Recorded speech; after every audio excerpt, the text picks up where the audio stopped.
Good evening, everyone, and welcome to the December Children and Young People Scrutiny Commission meeting, the last one of the year.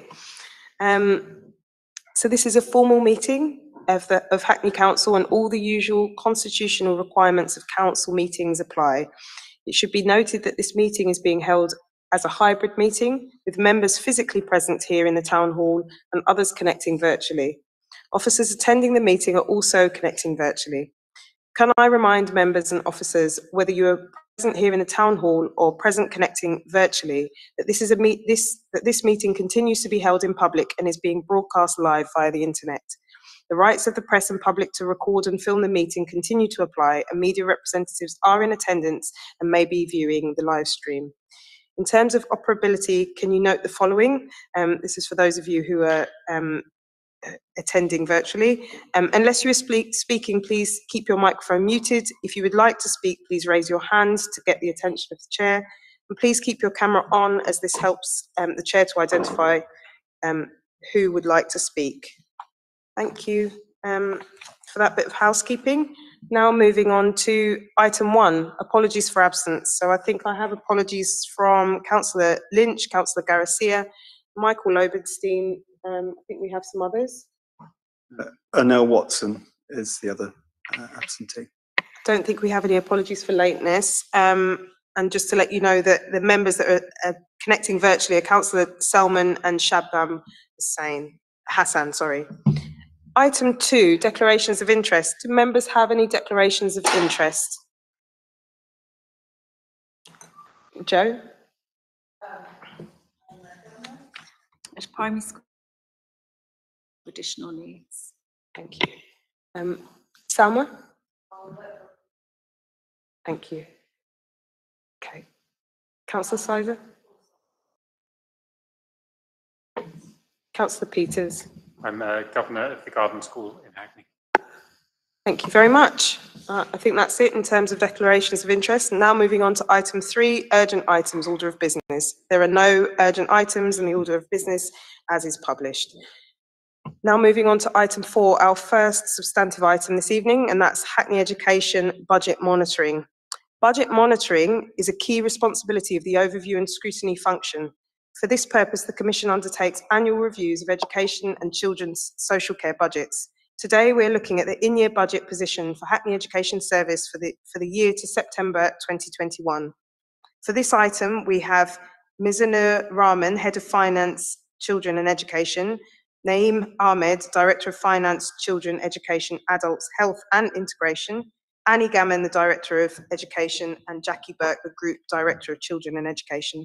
We have 35 minutes for this item, so if officers can highlight key issues from the report for just 5 minutes, we can then go to questions from members of the Commission.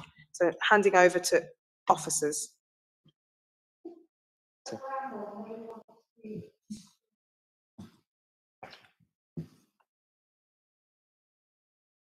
Handing over to you, Councillor Bramble, if you wanted to introduce this item. Oh, thank you, Chair. Just to say that the report is for Children and Young People Scrutiny to have set out the overall financial position of Hackney Education. Hackney Education's budget is about just over 23 million net, and that is the budgeted income of circa of about 220 million, Chair. This income is primarily from the dedicated schools budget, and most of that money does go into our either school or early years settings, and predominantly spent on the high needs budget. We continue to lobby central government on the pressures of SEND and welcome the review of SEND coming forward. Officers are working tirelessly to think about how we reduce that budget envelope to come in line with where we want our budgets to be, but without further funding, Chair, from government, it will not be in total line with the overspend. Thank you, Chair.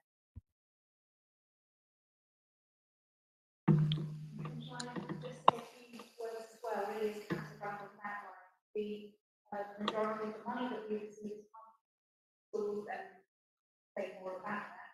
With the other Significant amounts being for early years for the 2-, 3 and 4-year-old funding, as well as for our children's centres, and then a significant amount for high needs. That's to support children with special educational needs. and disabilities. The remaining amount is for the functioning of the teams in Hackney Education, and Ms. Miller will say a bit more about that. Thank you. So Hackney Education is forecasting to overspend by 5.2 million net. Approximately £500,000 is as a result of COVID pandemic, relating to fee incomes, with mainly around children's centres. The majority of the overspend on the high needs block is 6.4 million relating to EHCP plans, which have increased over the years. Government has given us direction that the high needs overspend is not to impact the general fund, but the funding hasn't been forthcoming. There's no firm commitment on the funding yet. The overall net budget is 23 million as mentioned, and 220 million of it passes straight through, mainly to schools and early years. So we've seen an increase in high needs spending of around £5 million more than the previous year, and the numbers of EHCP plans continue to increase. The education operations is overspending forecast by 375,000, mainly as a result of one unbudgeted post, maternity cover, and income shortfall relating to the Tomlinson Centre. Early years and wellbeing is also forecasted to overspend by about 300 grand. That's due to, as I mentioned, the COVID pressures and fee incomes not being achieved. School performance is just slightly underspent, and that's because they get a grant. Contingencies, there's a 1 million underspend on contingencies, which is for unforeseen events, but it just generally goes towards minimizing the overspend. And then we have just under 1 million on the dedicated schools funding, maintain schools underspend, which is really the top slice we do to fund the pressures in high needs. So it looks like it's an underspend, but it just nets it off. There's a vacancy factor saving of 850,000 this year, and this is mainly being achieved through a combination of methods such as staff turnover, staff not being at the top of the grade, staff not being in the pension scheme. There is a slight risk, turnover is not going to be at the sufficient levels to achieve the saving, but we're keeping a close eye on it and we'll report it going forward. There are cost reduction proposals which will take some time to achieve, and even if we achieve these cost reduction proposals, they are not going to break even the budget just due to the pressures we have. So we're looking at creating more provision in the borough, which will take a few years to do, and hopefully that could bring down some of the costs we spend on placements at the moment.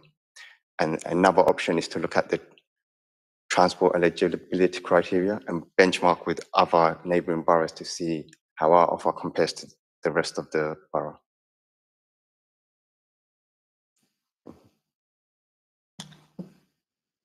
Thank you very much for that. Do any other officers want to come in, or can we hand over to members for questions? Councillor Young, did you want to kick us off?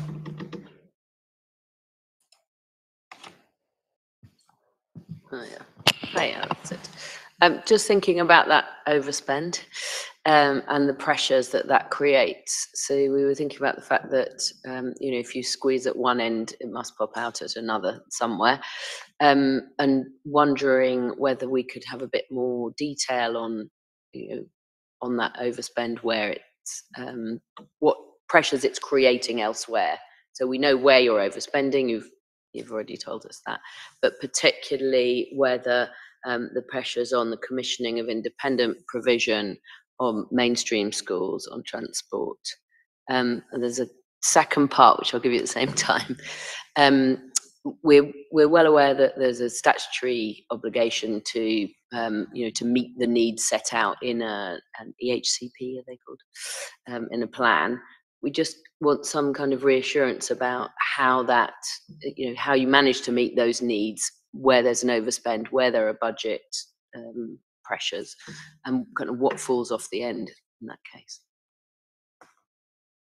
Can we take a couple of other questions, if that's okay? Sorry, if you can bear with us. Councillor Salmon, did you want to ask your question?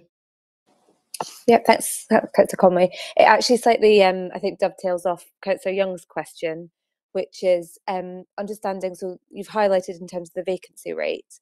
It would be really useful to understand how we've assessed kind of what the consequences and the impact is of trying to hold that vacancy rate and then not having those posts filled. I'd really like to understand how we're monitoring that impact and anything that we're doing to sort of try and mitigate it.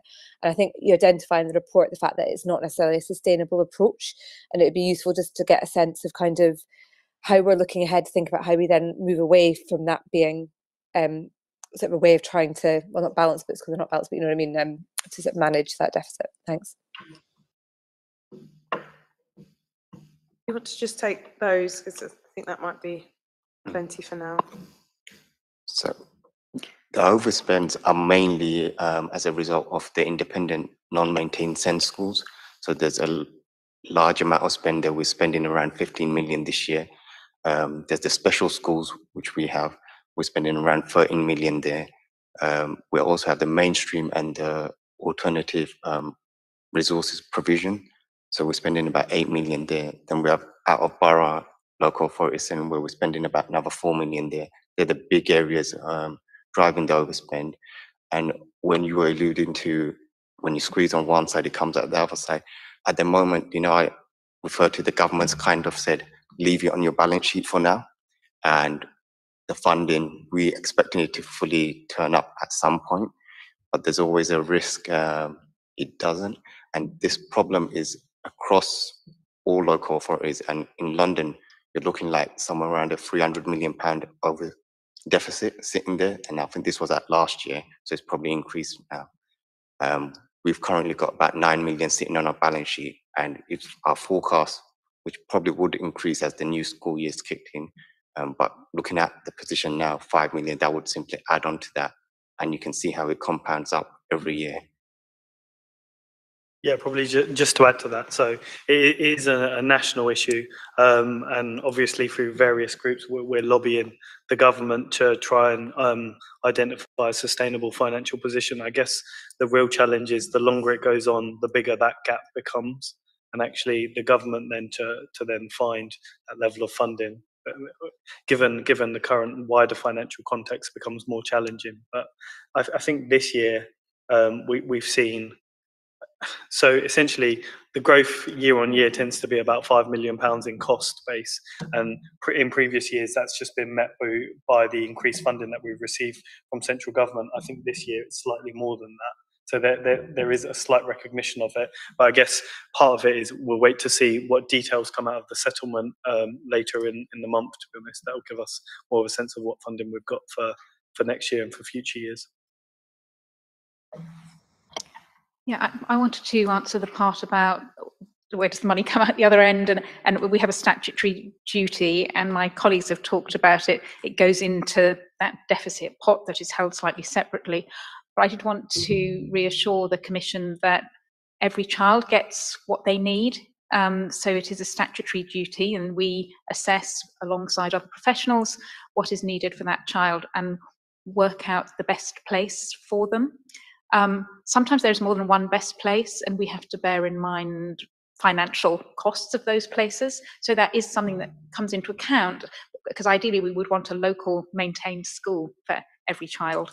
But we do make sure that what is statutorily required, and in many cases more than that, we want to give the best possible provision to our children, particularly those who are vulnerable. We do make sure that that is provided.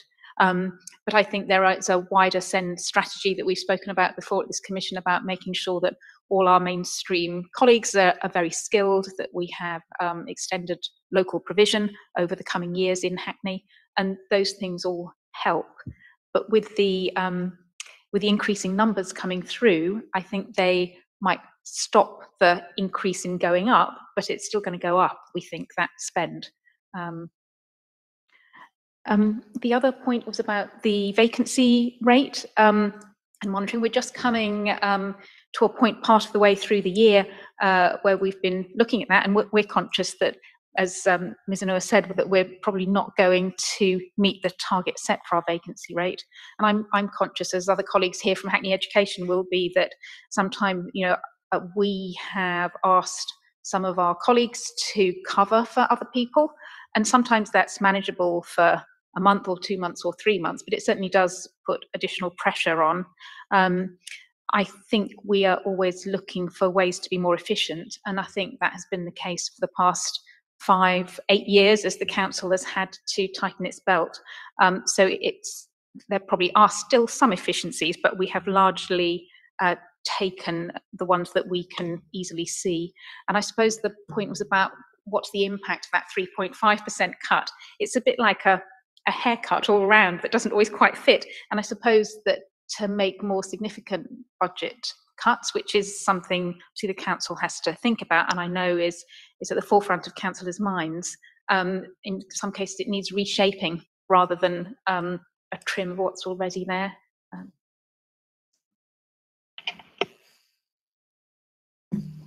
Thank you very much. Do we have other questions from the Commission?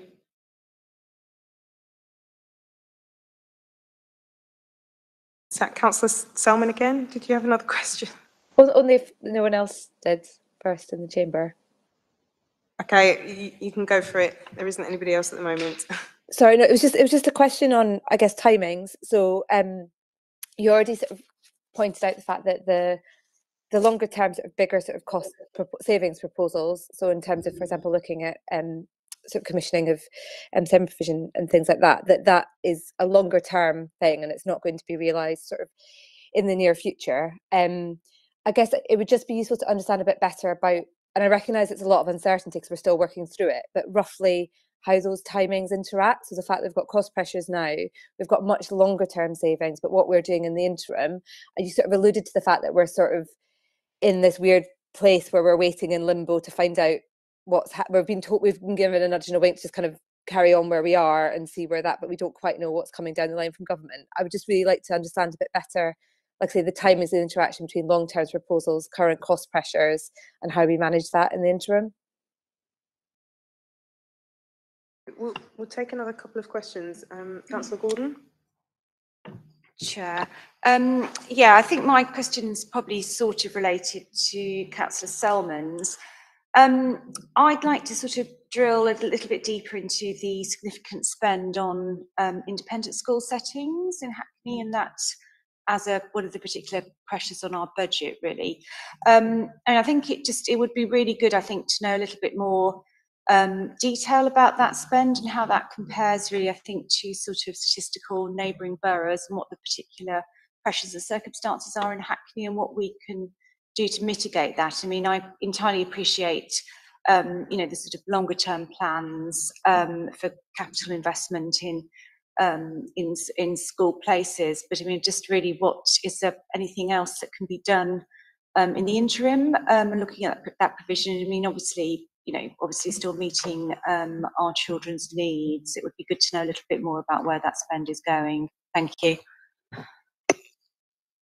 I'll just ask something quite brief, actually, just linked to Annie, what you were saying about us having a statutory duty to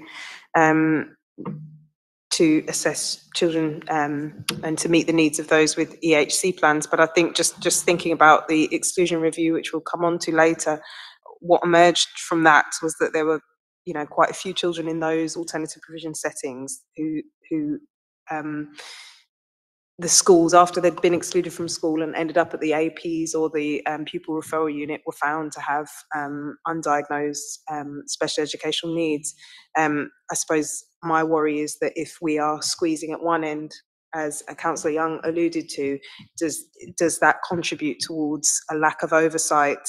I know that that's primarily maybe an issue for the schools, but I wonder whether there is anything else that we might be doing that might be able to help and support schools to identify those children earlier, and ideally before they get to a point where their needs are unmet to such an extent that they're they end up being excluded from school. So in the short term, we are likely to see our spend increasing. They were saying all our proposals are going to take some time. So in the short term, we're expecting the local government settlement sometime in the next few weeks. And that's when we will really know how much more funding we will have for these kind of activities. But as alluded to, just our growth, the number of children coming through last year, we've had almost 400 come through. And that's the trend, looks like it's going to continue. And the growth that government's providing doesn't even meet that spend. So in the short term, we see our overspend increasing. And even when we get the provision in, we're not going to bring it back into budget. We're not going to, it's probably, instead of the overspend increasing, for example, it's sitting on the balance sheet 9 million, at the 5 million this year, if it stays, gets up to 14. Instead of the 14 jumping to like 20 or 22, we'll just contain it a bit lower with our provisions. If we manage to fully, it's about scalability and what we can afford. So we need to carry out our due diligence on the level of investment we can make for these future provisions. So there's a balancing act we have to also do, because we don't have a infinite pot of capital where we can invest to build more provisions. So yeah, I think just linked to that. So I think Councillor Selman's point about cost reductions, savings, and essentially the timeliness of it all is kind of how I interpret it.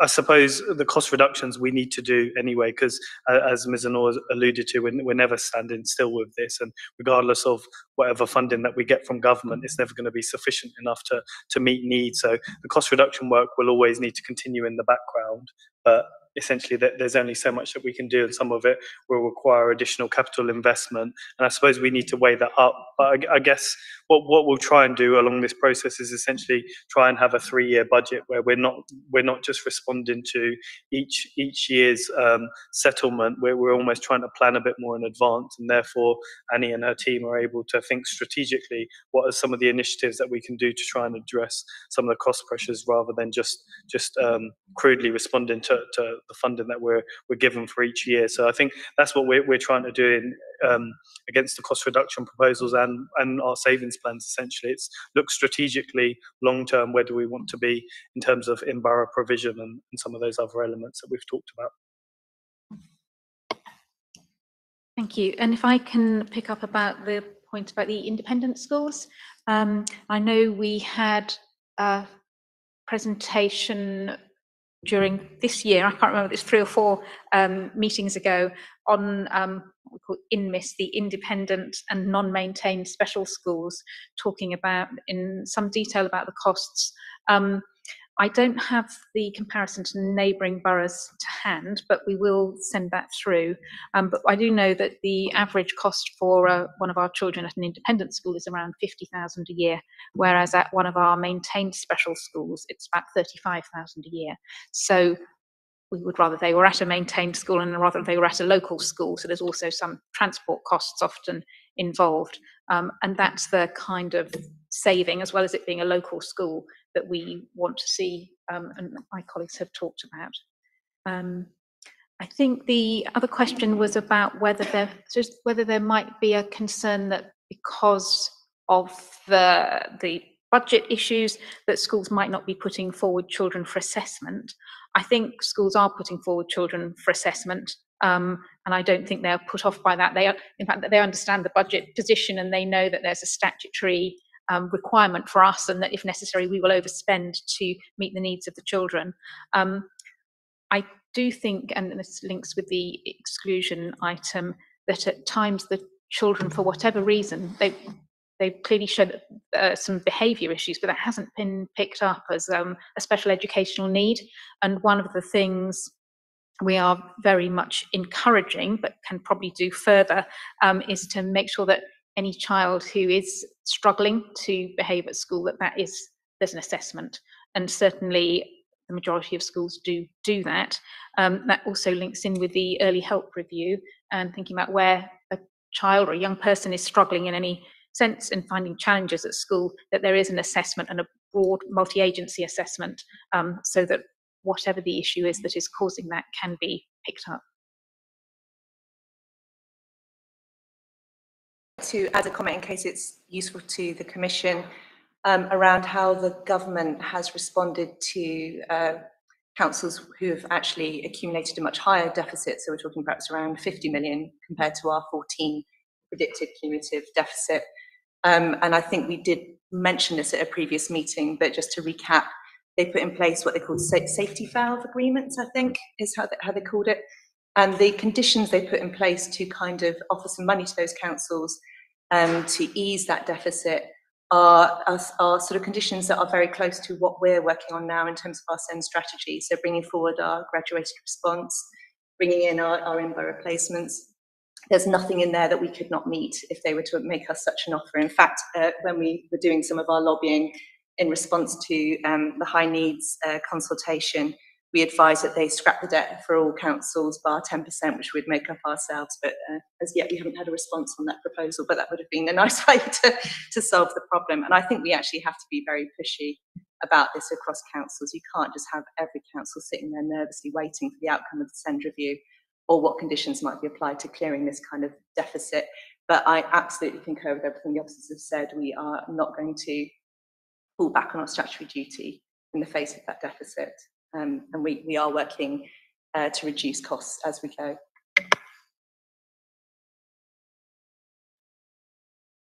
Just, sorry, Annie, just on the point about the independent special provisions that we commission, just wondering if you could sort of clarify for us what is driving that demand. Is it's primarily that we don't have enough spaces within our settings, or is it that there are some children whose needs can't be met by our settings that we have in maintained settings in the borough, or is it that parents want their children to be attending schools that are outside of the borough, who they feel are better equipped to meet their needs? What's driving that demand? I think it's a combination of things, and I'm going to ask Jo to come in a minute, and that links with the question I think Councillor Woodley is going to answer shortly. So I think all councils, however many maintained special schools they have, will probably use some independent school places, because there will be some specialist needs for some children that it isn't viable for a council to have a setting for that particular need. So I think there will always be some children who will go to independent settings or out of borough settings for that reason. I think we also have some children going out of borough at somewhere on the autistic spectrum, who, if we had more spaces in borough, we could certainly provide for them. It's not often that it's a parental choice, but I might bring Jo, Head of SEND, Jo Wilson, in on that, because he'll have more detail. Thanks, Annie. Yeah, it's a real mixture of reasons why children are in independent settings. If we look at the data across Hackney, we also have to bear in mind that 256 of those learners are attending Orthodox Jewish independent settings, which those children do for religious reasons as well. So that inflates Hackney's numbers, which makes us out of kilter from national. But when we consider there's those 256 learners in the mix as well, it brings us more in line with national data. But a real mix. So some parents will want independent settings for various reasons. Although, as Annie said, that's a minority. Often it's because we don't have a place available locally, or the child has a form of need that can't be met locally. So often children who have a mixed diagnosis of autism that's presenting in social, emotional and mental health difficulties. And local provision generally in local authorities isn't designed to meet that type of need. So the main area of need in our independent settings, if we take out our Orthodox Jewish learners, is children with social, emotional and mental health difficulties. So that's the main area of need that is being catered for in the independent sector.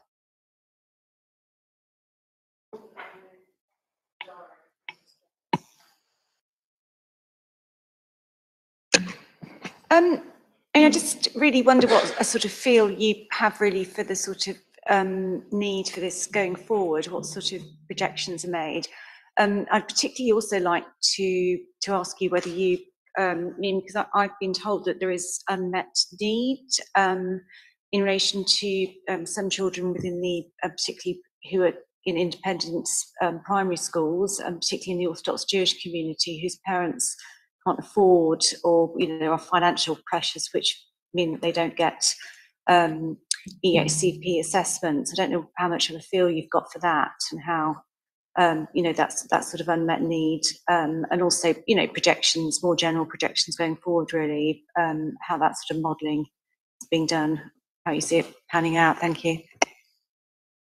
Can we take a question from Councillor Adhd, and then I'll have one last question, and then we'll hand over to Officer.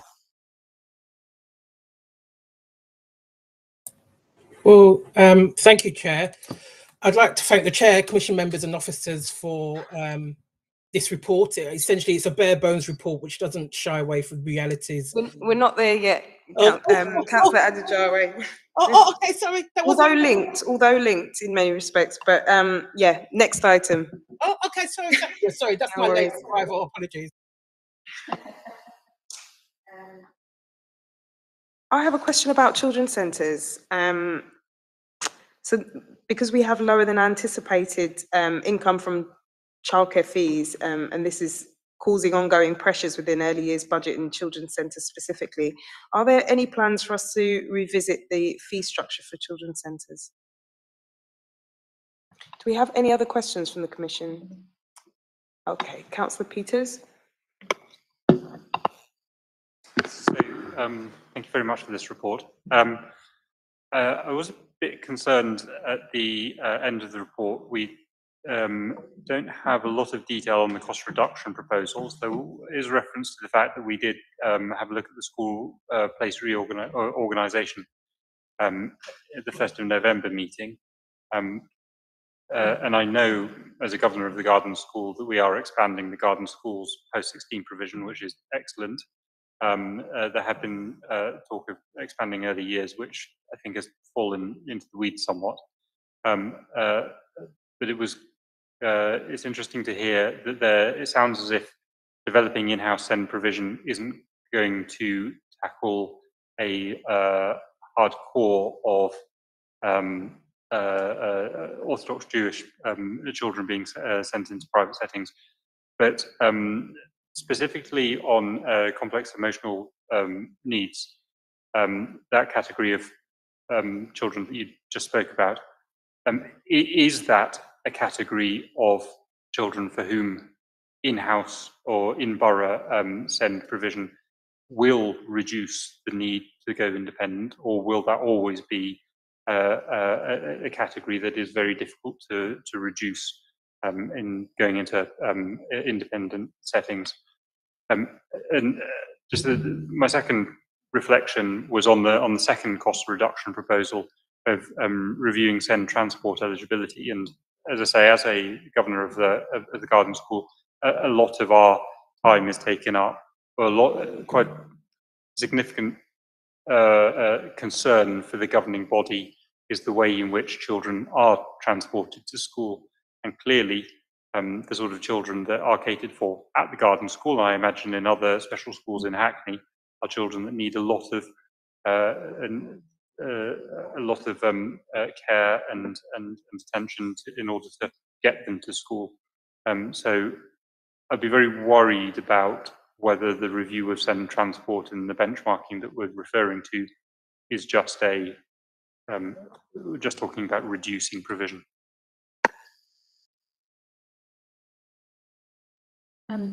Thank you. So I think I'm going to ask Jo Wilson to answer the question about the children in the Orthodox Jewish settings being assessed or not assessed. Thanks, Annie. I think it's fair to say we're probably in a relatively unique situation in Hackney with the amount of children in those settings. And I think SEND provision in some settings has been underdeveloped over time. So we're doing a lot of work with colleagues in the Orthodox Jewish community at the moment about their graduated response for SEND. So when should they be assessing children, how to ensure children get things such as quality first teaching, really key parts of SEND that all of our other schools would do. And I think in doing that, that will upskill those schools to be able to assess children in a more appropriate way. But but it is very difficult because they're independent settings, so they will very much operate in the way that they think is appropriate. We do have some oversight, but that is limited by the very nature of the fact they are in independent settings. So I think the message there is from us is probably there's a lot more work we can do with those schools, but we are at the early stages of developing that work.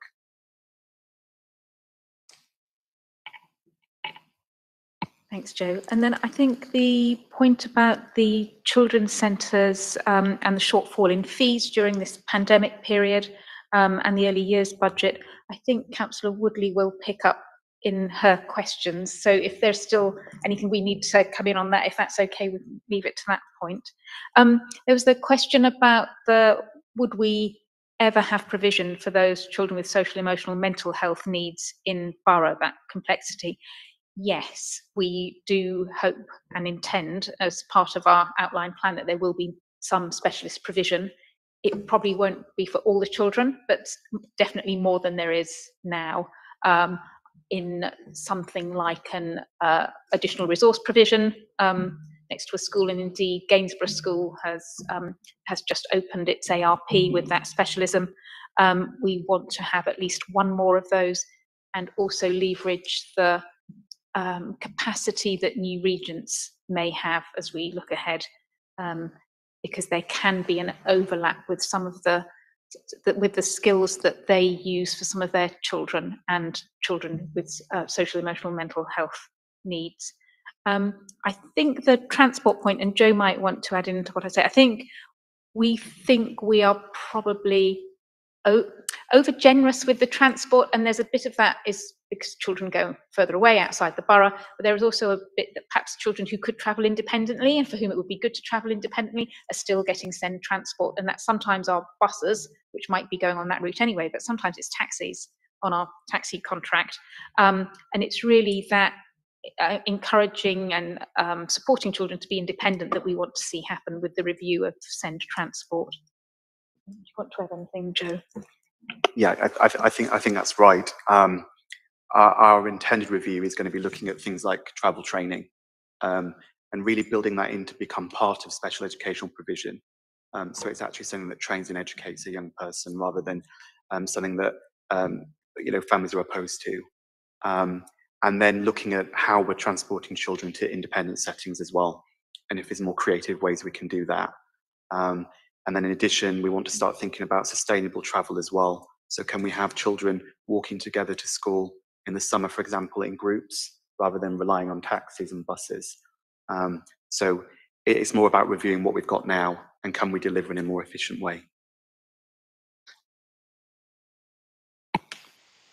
Thank you very much. I think we've just got one question from Joe, and then I'll probably finish with a question before we close this item.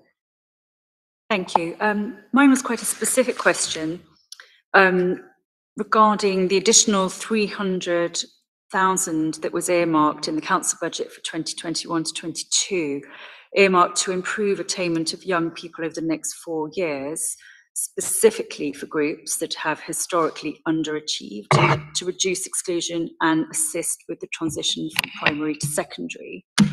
I wondered if Hackney Education could outline how this additional investment has been used and which groups of young people have been supported with this. Thank you. Thank you. Yes, and we're really pleased to have this investment, which covers costs over 4 years of having a system leader on improving attainment by increasing parental engagement. Particularly, the role is to influence schools to engage with parents from groups which have historically underachieved in schools, either across Hackney or in individual schools. So they will do some system work or work with schools to change their practice. And it is with a particular focus on working with parents who perhaps aren't knowledgeable about the English education system or have had a difficult experience themselves of the education system. So making sure that all our schools are really reaching out to those parents and engaging them and giving them the information they need to be able to support their child. There is an overlap as well, I think, with the some of the recommendations from the Exclusion report in terms of working with parents who, for one reason or other, the school has, there isn't a good relationship between the school and the parent, and there should be. So the work is, it's not directly front-facing with children, so it's not sort of sitting down with children, but it is influencing schools and the wider system to make sure that parents are really engaged and have that strong, positive relationship with schools.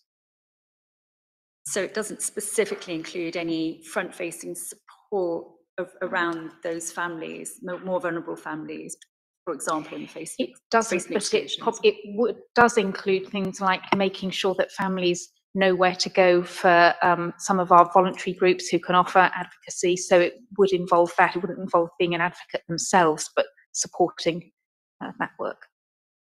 And it's a 4-year role, and we have appointed somebody. So we hope to bring more information about that to the Commission at some point about the impact of that work. It would be great to hear more about how that's been rolled out. Thank you. Just to follow up, really, if it's not, you know, resident facing in that sense, how do we pick up on what the challenges are? So what's the relationship like, presumably with, you know, Hackney independent parents and other groups to inform what it is, you know, what those challenges are that families and children and young people are experiencing? And also, is there room for us to hear from children in that as well? Because I think that, you know, it's something we need to be often reminded of, those of us who work with children and young people, that we always need to think of opportunities, any opportunities to hear from young people of their experiences of the challenges that this pot of funding was earmarked to address. Thank you. Yeah. So the person, it is intended, and they have already met with some parent groups, and the intention is that they continue to do that and actually reach out and form parent groups as necessary if there isn't a group already. But they have met with some of the voluntary groups who support parents, and they have met with HIP and will continue to do so. And I think the point about them listening to children is well made. And the role in some ways is, there's a job description, but it's a new role. It can still space to shape it. So I will make sure that that children's voice is part of their role. Thank you very much. I think we're going to bring this item to a close now. Thank you very much to all of the contributors this evening. It's important that we as a Commission continue to monitor and review budget spending in children's services, as these are areas of high expenditure for the Council, and overspend in both SEND and children's social care is significant. And these overspends impact not only other children's services, but other services across the Council. So it's always important for us as a Commission to be mindful of this. Thank you all for attending and for responding to questions from the Commission. Now moving on to item 5, which is the Cabinet Q&A. The Cabinet Member for Families, Early Years, Parks and Play is invited to attend each year to respond to questions within this portfolio. The Commission has sought to focus questions on 2 areas: SEMH, which has already come up this evening, and children's centres. The Commission has submitted a number of questions in advance to the Cabinet Member, and these are contained within the agenda pack on page 11. The Commission would like to welcome Councillor Woodley for this item. I'm handing over to you. We've got 40 to 45 minutes for this item, so can we dedicate 30 minutes to SEMH and 10 or so minutes to children's centres, please? Yeah, sure. If you don't mind, I'll start with the children's centres just to keep track of time. So you'll be aware that the consultation on delivery of the early years strategy and proposed changes to children's centres concluded on the 16th of November. And the range of responses that were received, so emails, letters, hard copy submissions, in addition to the electronic survey that was taken, is all currently still being collated. The consultation team is also undertaking an analysis of the respondents in order to understand the backgrounds and views of different parties. And this information will inform a summary report. The timeline for the final report is mid-December, so I'm really sorry, because we obviously would have liked to have brought that to you tonight, but it was just too tight a turnaround in the end. But I can say that the report and survey results will be a public document, so it will be shared with the Commission, with centre staff, with parents, stakeholders and residents. And the emerging headlines are that we received almost 900 responses, much of which was positive about a number of the consultation proposals. However, there was, as you all are aware, I'm sure, significant criticism of the survey and the process. And we all heard at a previous meeting of this commission the perspective of parents who would be directly impacted by the proposed closure of 2 children's centres located in Stamford Hill. The proposed closure of Fernbank and Hillside Children's Centres has now been paused to allow a wider review of provision and further public engagement next year, and the process and timelines for that are still to be confirmed. But I would like to assure you all that we will be able to report back verbally on this process to the Commission in February, so that you have a really clear idea of progress and emerging timelines. And members of the Commission may also be aware that outside of that formal engagement, the Mayor and I have accepted an invitation to visit both Hillside and Fernbank in the new year. We're in liaison with parents to ensure that we're able to meet with them during our visits to each centre, so we'll time it around home time, and essentially working with them to make sure that we're available to those that want to speak to us.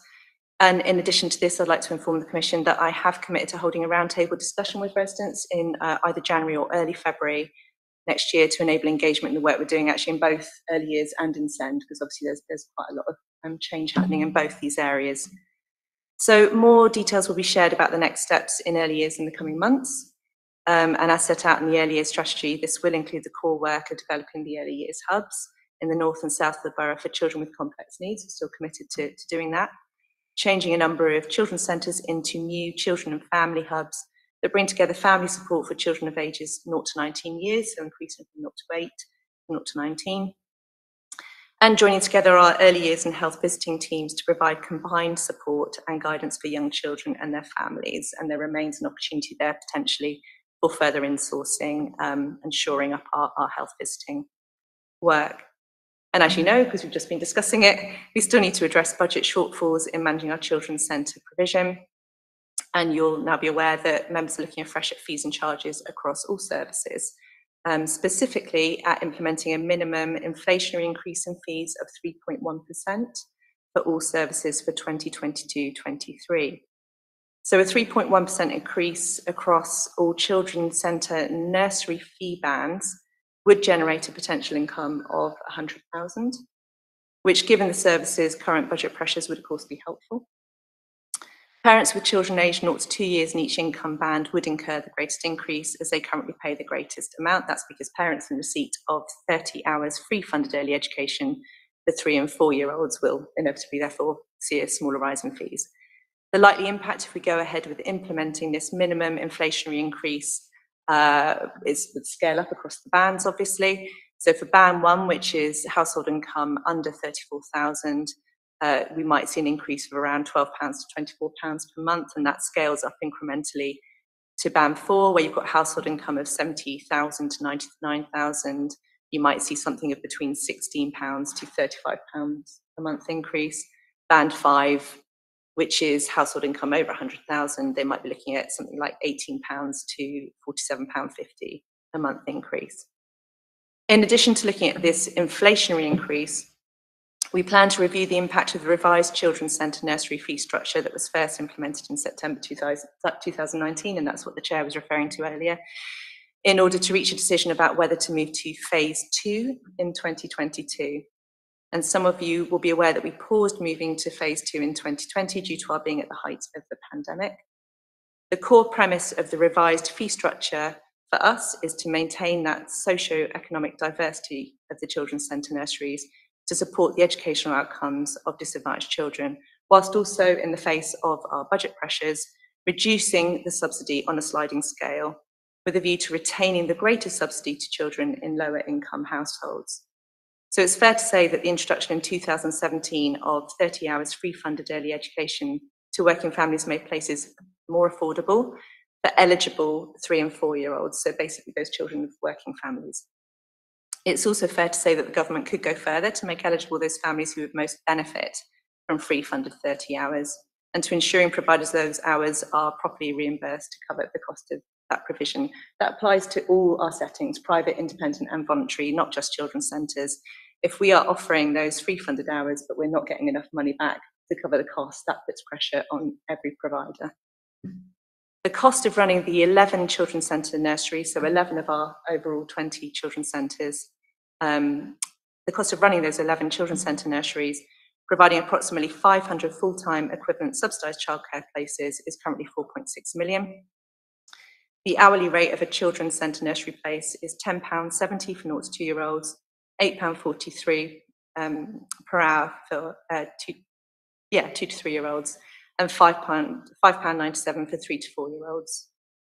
In Hackney children's centres, this rate is subsidised up to 63% for children on fee band 1, so again that's families with household income of around 34k, 57% band 2, 52% for band 3, 47% for band 4, 28% for band 5, so even for those families with household income of over 100,000, they're receiving a subsidy of 28% in Hackney.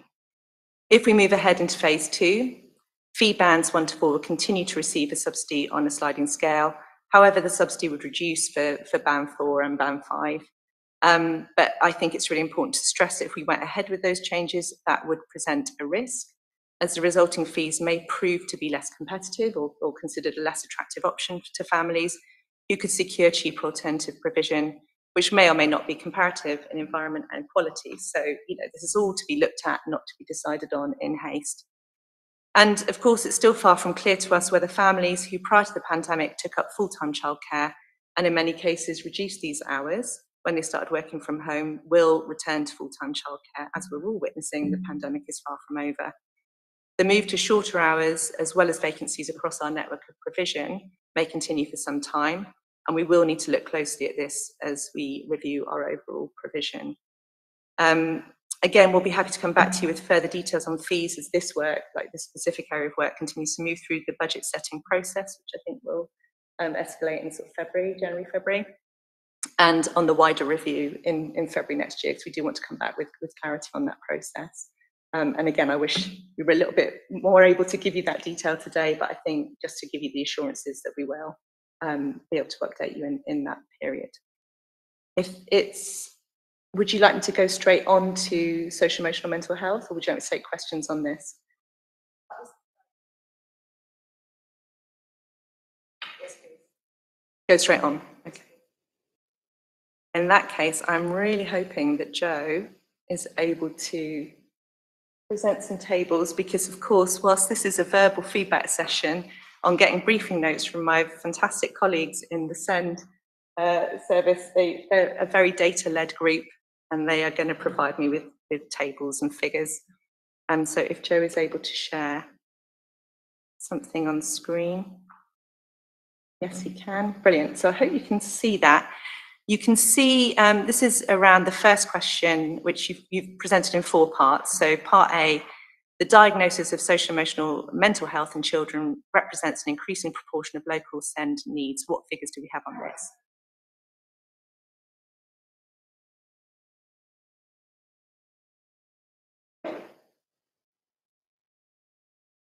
If it's helpful, I'm only going to refer to 3 lines and I'll describe what they are.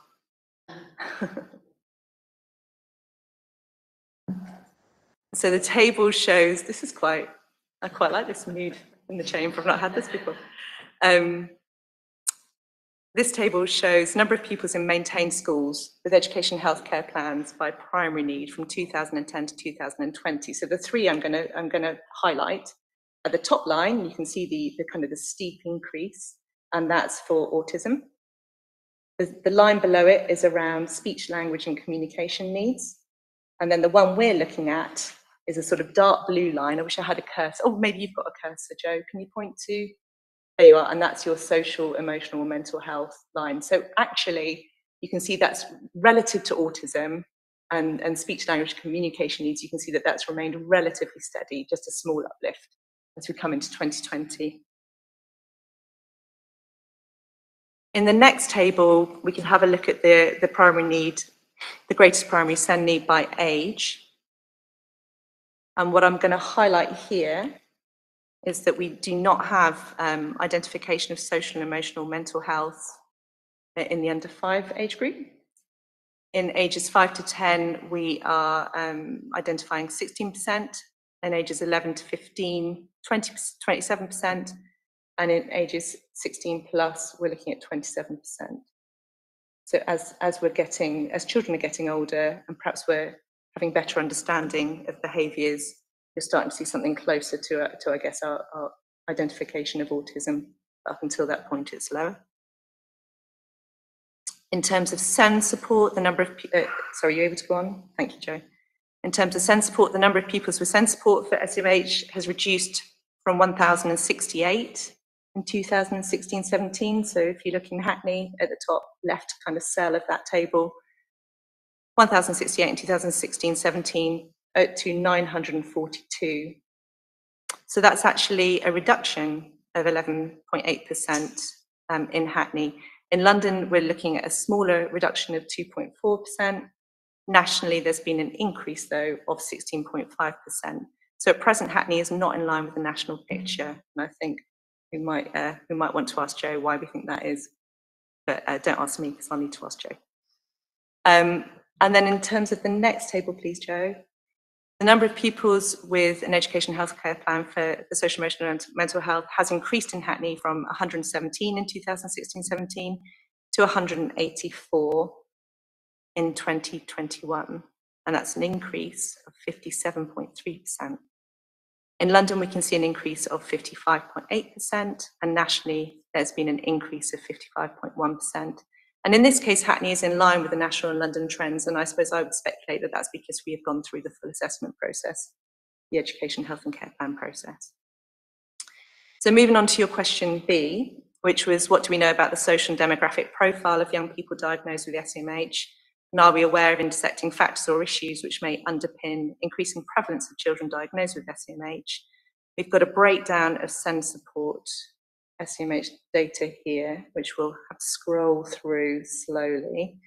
And what I will highlight is that in 2021, 53.1% of the SEND support SEMH cohort are eligible for free school meals, compared to 43.9% in 2017-18. And this mirrors the trend for increase in free school meal pupils in the borough over the period. There's been a 3 percentage point increase in the proportion of SEND support SEMH pupils who are female.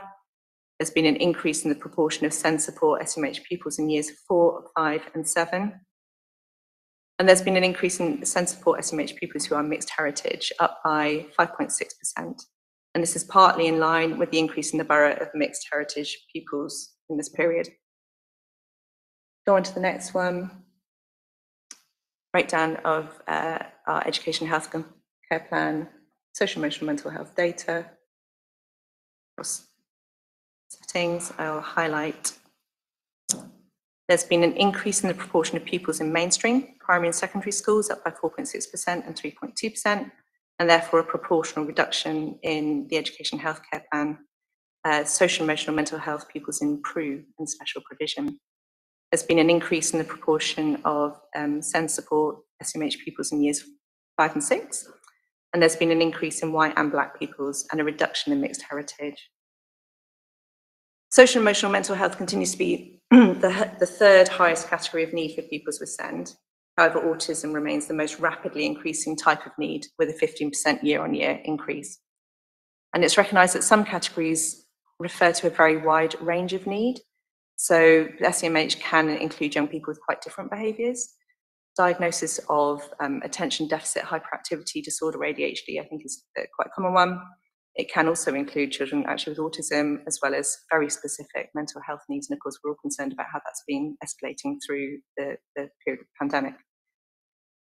The most common causes of social, emotional, mental health are believed to include attachment history.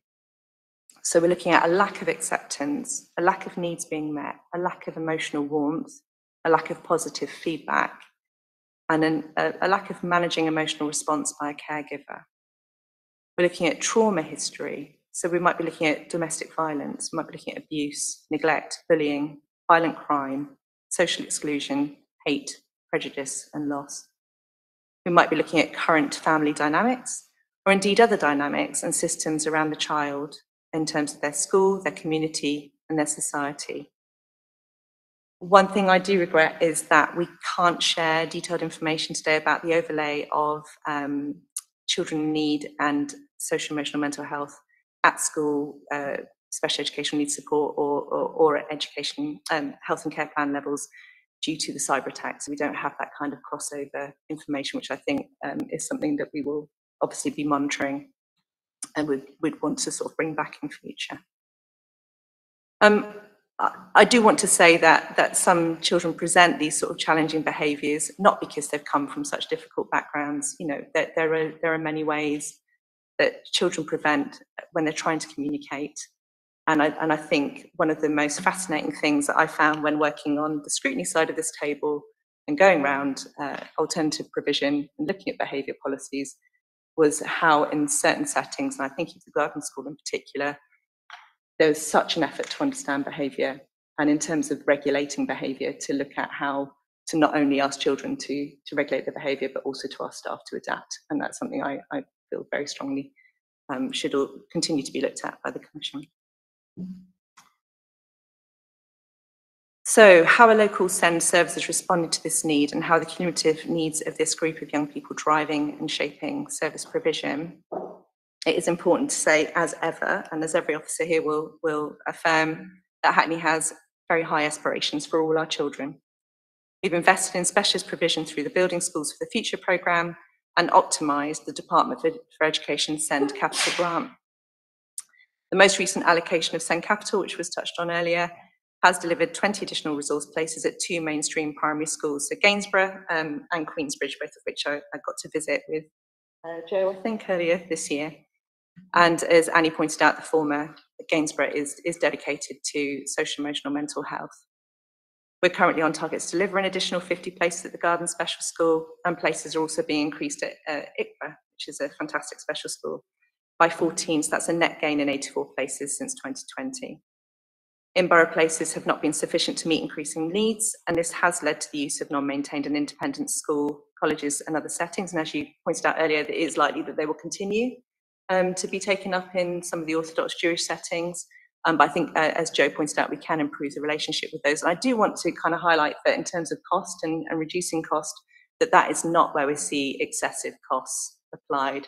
You do not see the same level of costs as we saw from leeways from our Orthodox Jewish settings or from our own special schools.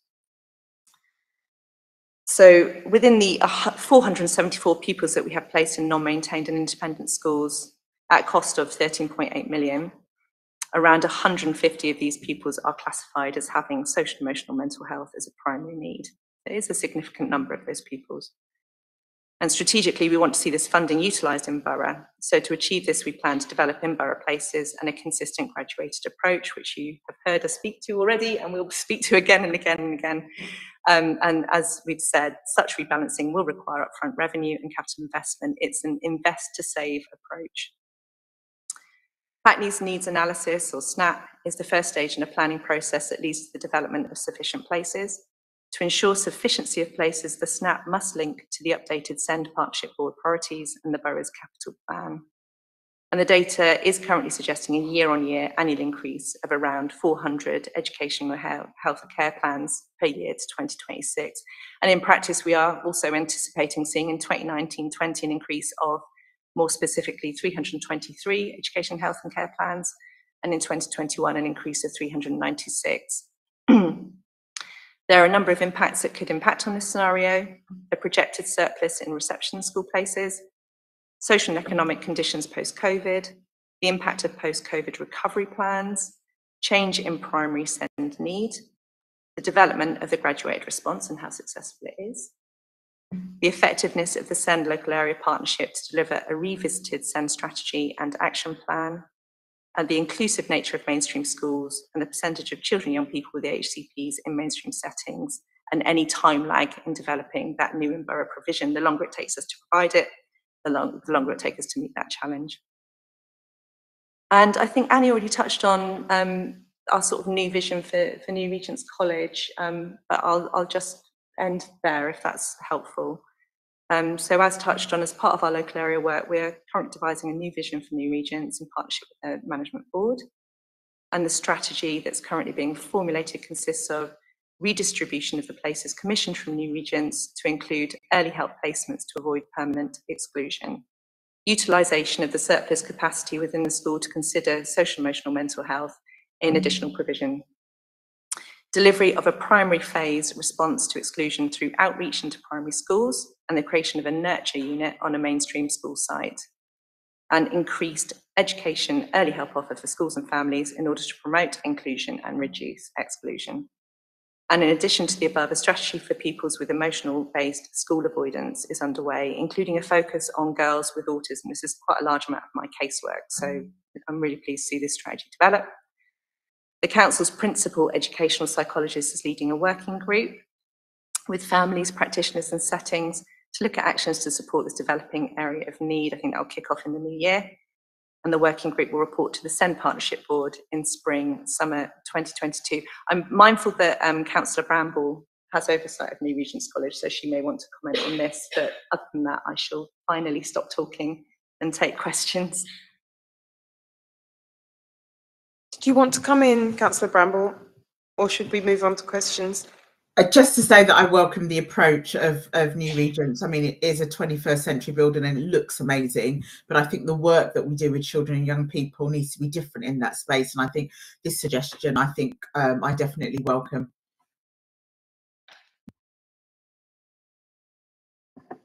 Thank you, Chair. Thank you very much. So over to the Commission for questions. Can I kick us off and just say thank you very much for that presentation. It was really helpful. I think many of us will be in agreement that we don't know very much about this cohort of young people, and that it's really important for us as a Commission to feel that we have a firm grasp of who these young people are and the types of challenges that they face in mainstream education, and the types of challenges that we face as a local authority trying to meet their needs. It would be helpful, that presentation, it would be really helpful if we could also see the rates of the children as well, just so that we understand, because I know the proportion of children from different backgrounds varies depending on age in the borough, and it would be useful for us to get a sense of whether the figures are proportionate for some of the different groups of young people in terms of the number of young people who are identified as having SEMH from particular backgrounds.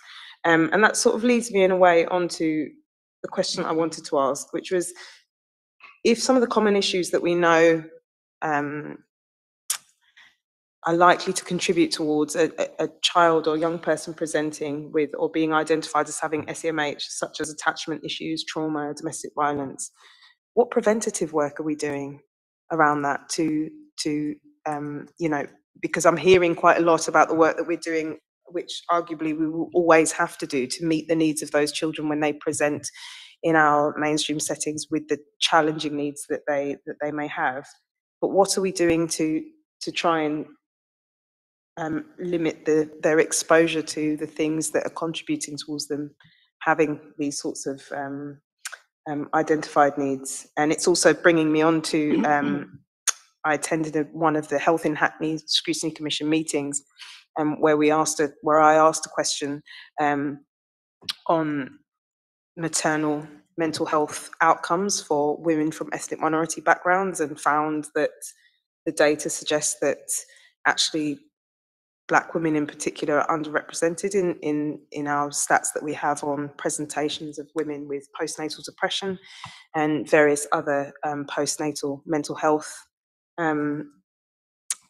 issues. And I can't help but think now about things like attachment issues, and then thinking also about the fact that 41% of the children who are identified as having social and emotional mental health needs coming from Black backgrounds, and then an additional number from mixed heritage. I can't help but feel that there might be some work that we need to do to deal with potentially the mental health needs of certain communities that may be driving things like attachment issues that families might be having. So sorry, it's a bit of a convoluted attempt at a question. Can I hand over to the Commission, and then we'll take 3 questions, please. Councillor Sizer.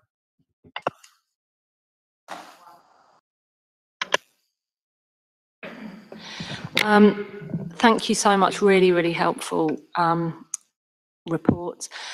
Just wanting to pick up on the prevalence of autism within the report, and to ask a question around the work that's been done in borough to assess fetal alcohol spectrum disorder. This is an area that's so often overlooked in terms of children's social mental health issues, and often is confused with autism, but actually there's some research that shows that it can be slightly more common than autism. About 3 to 6% of the population, they feel, could be affected by fetal alcohol spectrum disorder. So it's looking at what we're doing to analyse this within the borough, and then provision of support. Be really useful to hear more. Thank you. Do we have another question? Salma, yes. Hi, my question is really about the report where there was not that much data for early years, or there was no data for nursery, and I'm just wondering why that is, and if there's any, in terms of preventative work, is there any work taking place with families, just with parents in the early years sector? Thank you.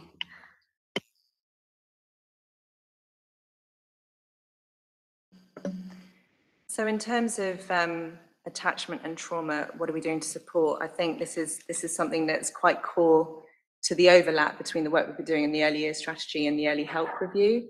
And I can sort of almost sense Jackie almost climbing over her laptop. So I might invite her, if that's okay, to come in and speak to that focus there. But I'll also jump across to the point you just made, because for us it's so important that we see children in early education from the youngest age possible, simply because that we have experts, particularly in our children's centres. We have trained professionals who can identify and support families from the very youngest age, and we know the earlier the intervention, the better the prospects and the outcomes for our children. If we can have these two hubs, these north and south hubs that will help with assessment, that will better support families through the system as well. We know that EHCP, it's an adversarial system.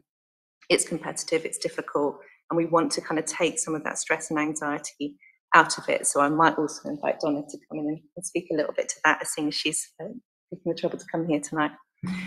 In terms of the maternal mental health outcomes, I know there is work right across the board with the Integrated Commissioning Board, but also with our own team in public health and with Amy Wilkinson, with WAMS, to try and better support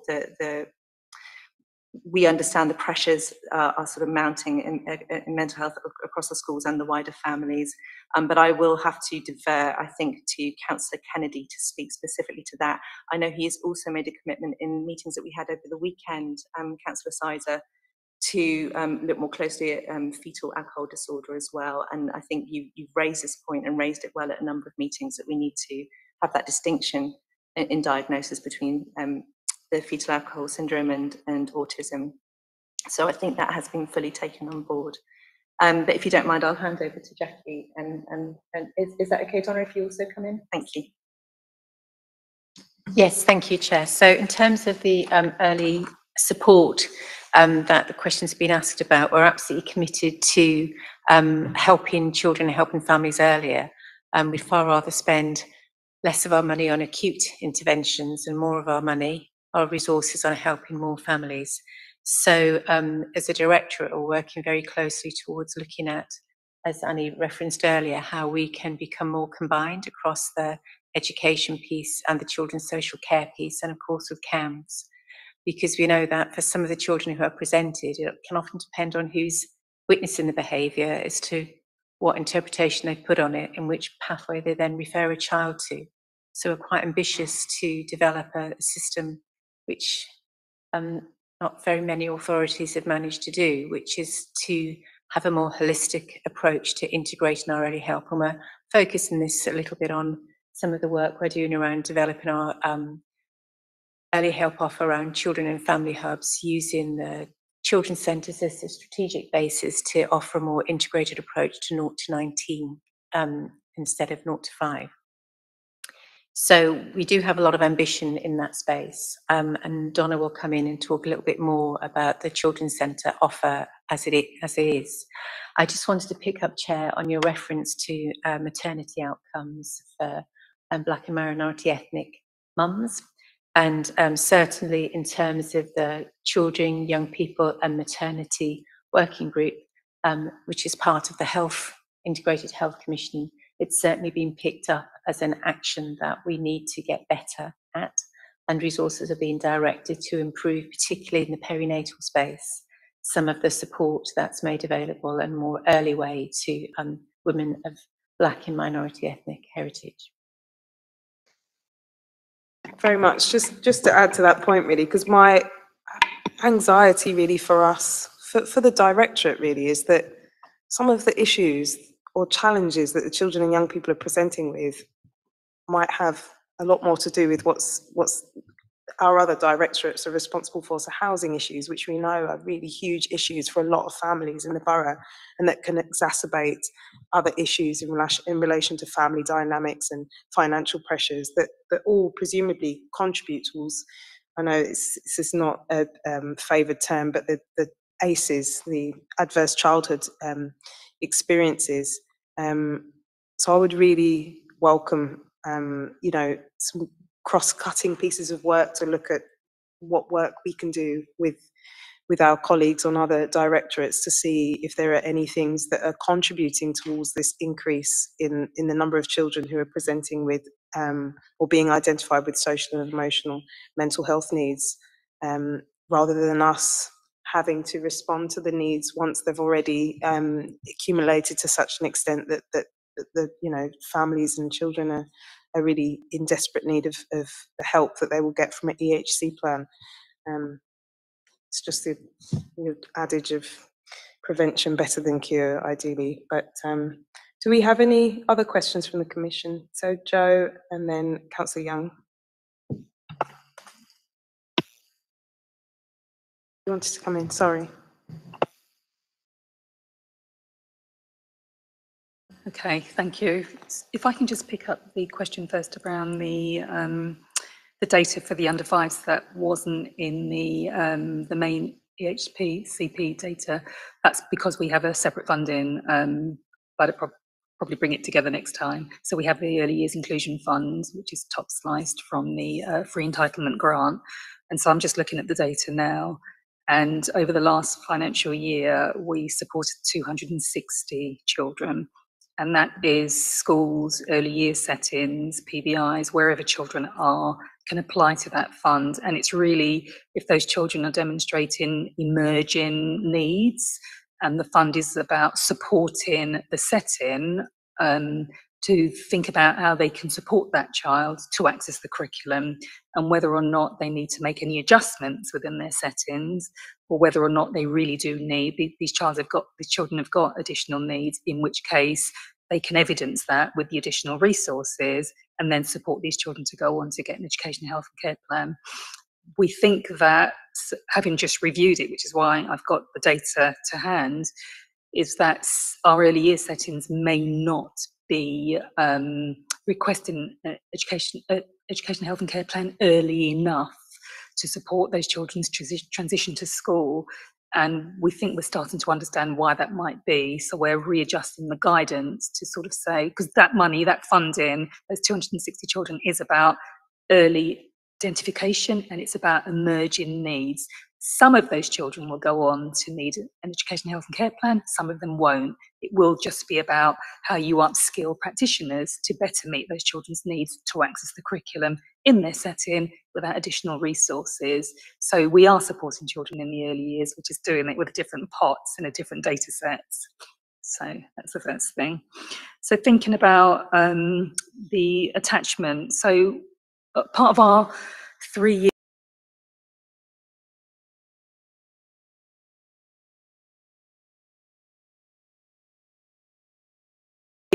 plan, the early years 3 years plan, but also 3 years plan as part of the education service, is looking at developing attachment aware trauma informed settings.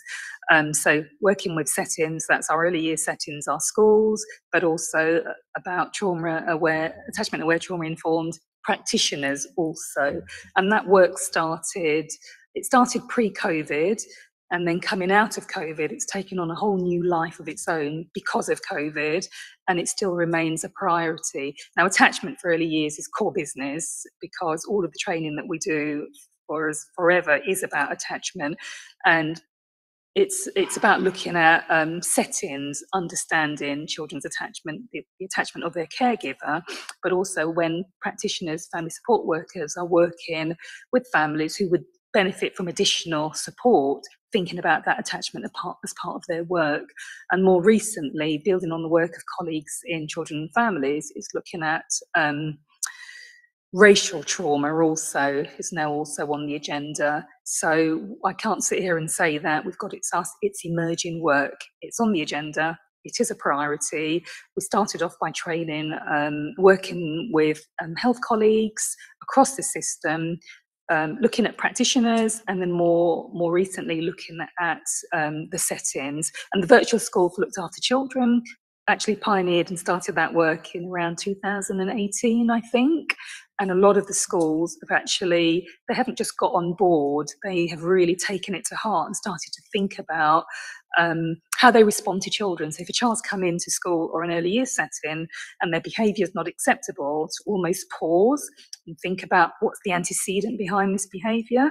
And what we tend to do is react to the behaviour because it's human nature, when really the training is about stopping and thinking about what's happened to that child on the way to school this morning, or in the setting when they've been dropped off. So that's work. It's not a one-off work, because you almost start to lay the foundations and then you have to build on that.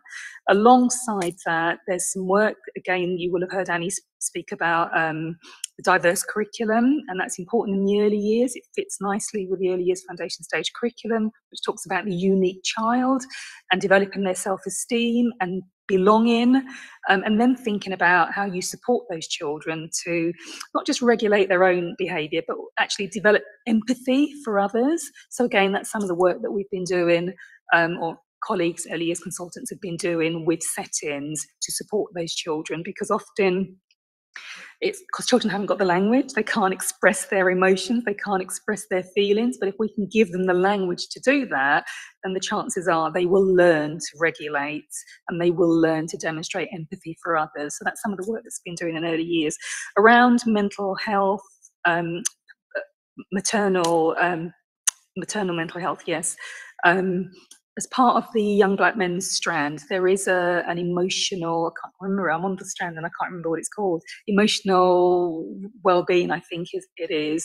And that's really looking a deeper dive on the support around families that sometimes come into the system, and thinking about how we can prevent them from coming into the system by identifying needs earlier and responding. And as part of that piece of work, one of the midwifery leads is on that, and we've been asking for the data to really understand, who's presenting early, why aren't they presenting early, how are we identifying their needs, and what is our response across the system, not just what's Homerton's response, but what's all of our responses. And when we think about the support we provide within the family support, so the 0 to 5, which is why it's really important that we move to the 0 to 19, and thinking about a lot of those families that are in that system receiving supports, helping them to find the solutions to some of their challenges. And housing sometimes is part of that, substance misuse may be part of that, maternal and paternal mental health is often a part of that. And just thinking about the skills that we have in order to almost support them through some of the challenges that they're experiencing. And sometimes it is housing, but it's not just housing. If we've got an influx of, you'll have heard of, families that come in, they come in as refugees, and just the whole journey as coming in presents its own challenges that we almost have to understand before we can even begin to intervene to some degree. So there's some of the challenges and some of the work that's been done, and it's work that's ongoing because it's huge, and we have to learn and skill ourselves up in order to work appropriately with some of those family challenges.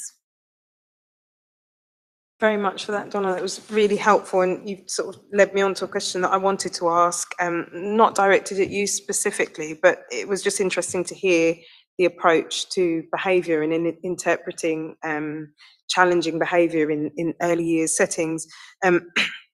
And the question I have is that children with SEMH may exhibit a wide range of behaviours, for example, being withdrawn, isolated, challenging, disruptive, which reflect a number of underlying mental health difficulties, for example, anxiety, depression, self-harming, substance misuse, eating disorders.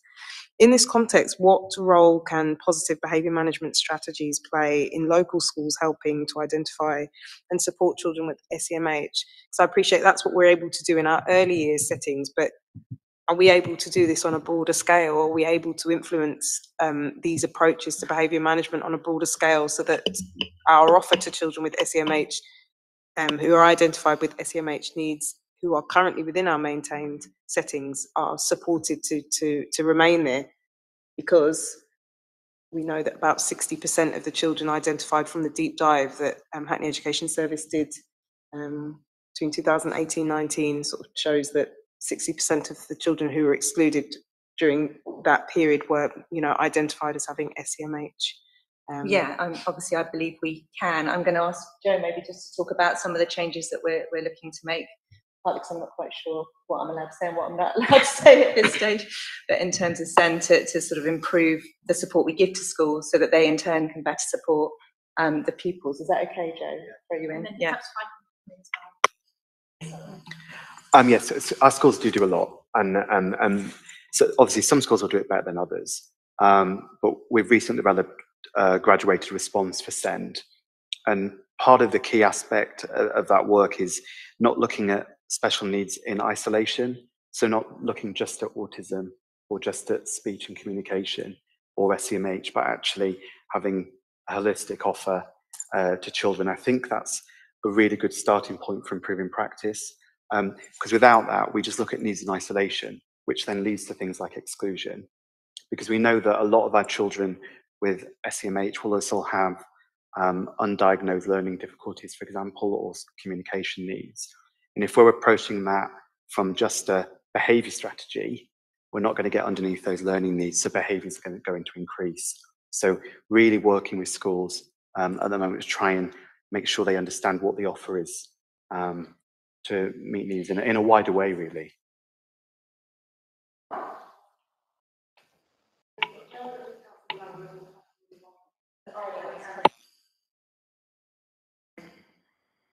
I think there has been a whole set of work going on over the past 3 to 4 years of skilling up school-based professionals around the types of issues that Jo has talked about with SEMH, but also around what can be shorter-term issues around mental health. But there is some interplay between them. And the WAMS project that I think we have reported onto this commission, I think has been really valuable in that, in giving regular input from professionals to the people making decisions about children. And I do think that that has had an impact on how teachers and other staff in schools think about behaviour. I can't say it's happened for every single person, but there's definitely much more knowledge about trauma-informed practice, adverse childhood experiences. And I'm pleased to say Hackney's been in a published document today about inclusive schools about the WAMS work.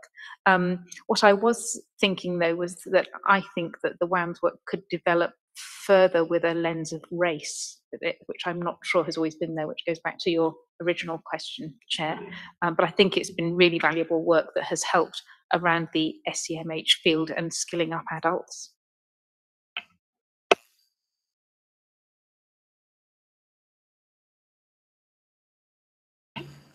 Thank you so much. It's really good to hear all the work that's been done in trauma-informed practice and the sort of more holistic approach to digging under the behaviour and looking at what are the needs. And I think we would all really welcome that.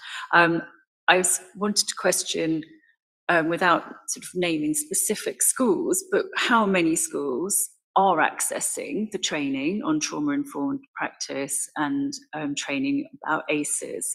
And to what degree does that training cover cultural competency, not only in issues of race, but also cultural competency around understanding neurodiversity and the many ways that that can present, and how that really feeds into, as a borough, our desire to be inclusive, our stated intention to for everyone to feel that they belong, because at the moment we know that there are whole groups of children who don't feel that they belong in schools, and that more extreme behaviour policies which escalate very quickly and have heavy sanctions for some of these behaviours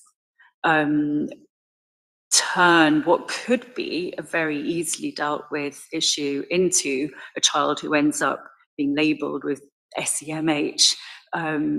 And I know that there are issues around to what degree as a council we can leverage the influence on individual schools' behaviour policies.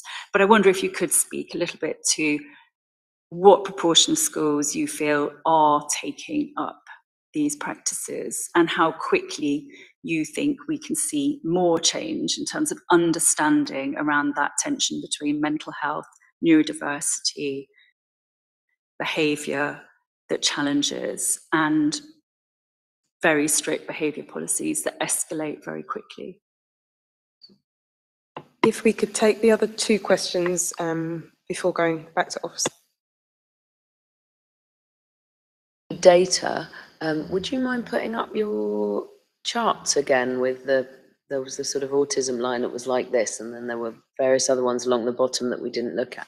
Just wanted to dig in a little bit into the data to find out what the other lines were, other than autism and SEMH, which felt very general.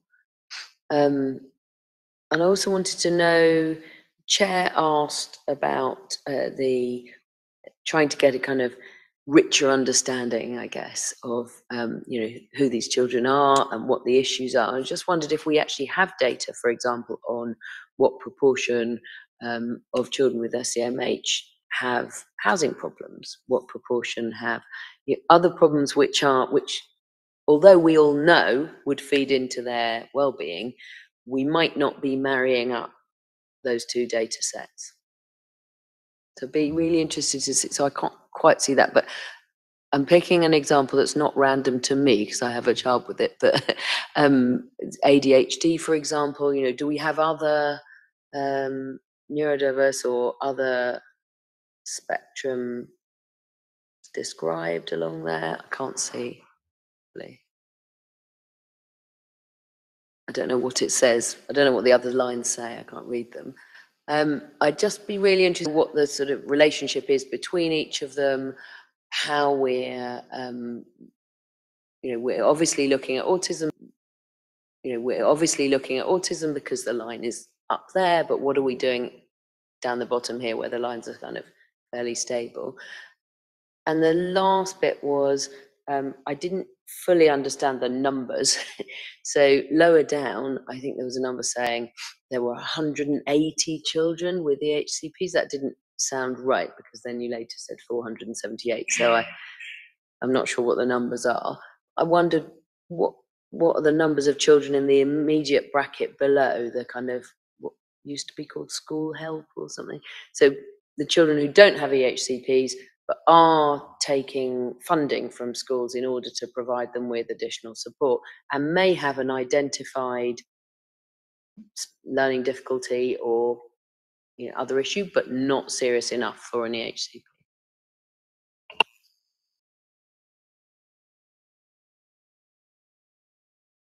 Thank you, Chair.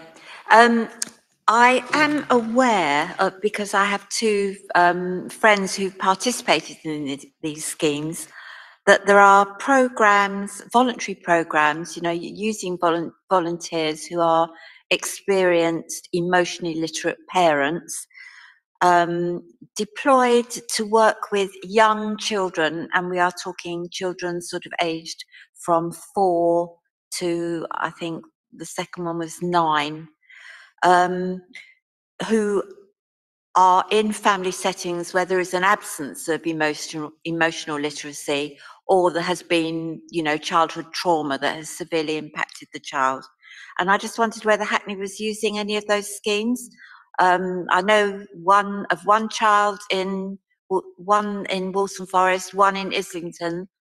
I accept it's difficult to recruit to those, suitable parents, but You know, the volunteer works with the child for a year and develops their emotional language, you know, and it's only for a short time, you know, like one half day a week or something like that, but it can make a huge amount of difference. And I just wondered whether, you know, Hackney had picked up on any of those schemes.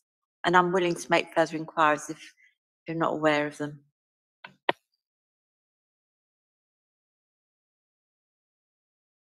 Just say that I think the important thing about those schemes are that because they're not directly connected with schools, I think parents are sometimes nervous and anxious about taking a referral and taking help from a school because they see it as an institution. This is completely separate. It's a friendship, you know.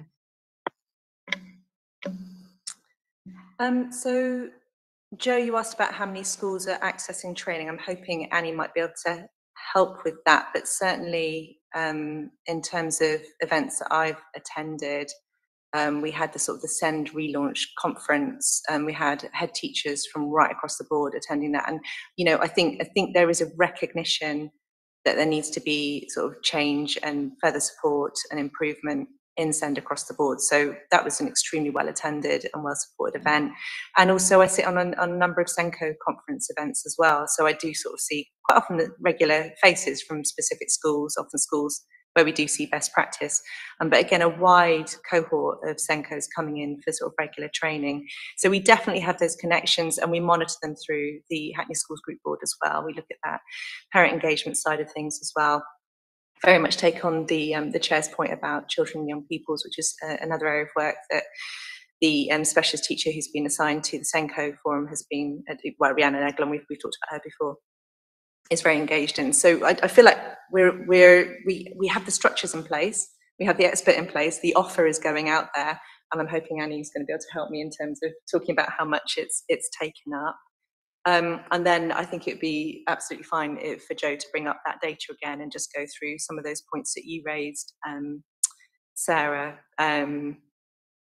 because I don't know if we'd be able to touch on things like housing problems and whether we have that level of understanding, but I recognise that would be useful to know. But we can go back through some of those lines that we skipped through too quickly before. And in terms of volunteer programme, it's interesting. I went to meet with Minik Kardesh, the sort of the Children's Centre, who also do a lot of work at, for example, they hold a stay and play at the Forest Hub, Forest Road Youth Hub, sorry, and do a lot of work around strengthening families. Whether our children's centres also work with volunteer groups, I'll hand over to Donna to answer if that's okay. So if we start with Annie and then Joe and then Donna. Yeah, thank you very much. All our schools have a WAMS worker in, so they all have somebody going in and that person will work with staff. I would also know that the majority of secondary schools, but I don't think I can say all of them, have had the ACEs training dealing with instances of trauma. I do know that what you've talked about comes into some of the recommendations coming up in the exclusion report, recommendations 2, 3 and 6. And I do think there is more that we can do. I think it's ongoing work. So some things would happen every year, but I do think that the exclusion report and our response to it will give additional impetus to make sure that every school is as involved as possible and skilled as possible.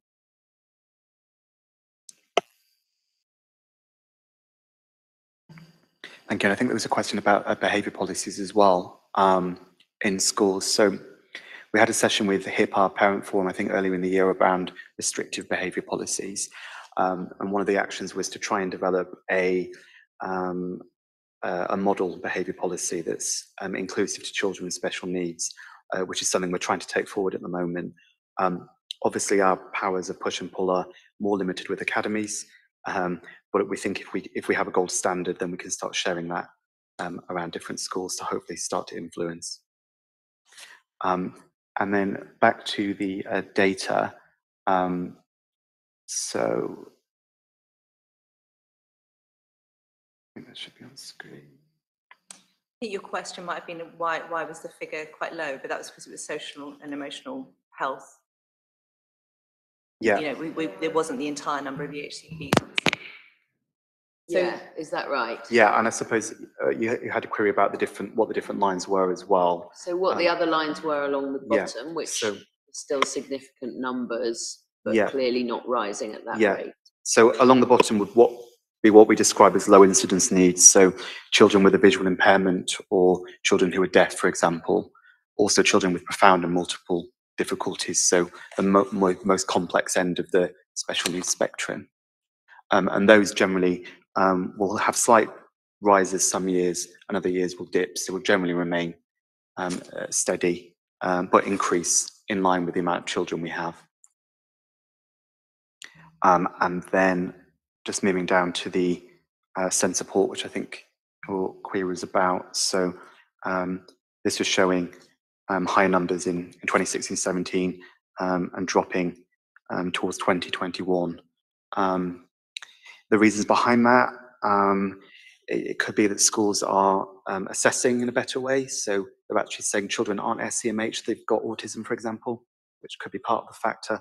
Also looking at the amount of children in those early years, so reception year 1 falling over time as well. So various different factors could be influencing that.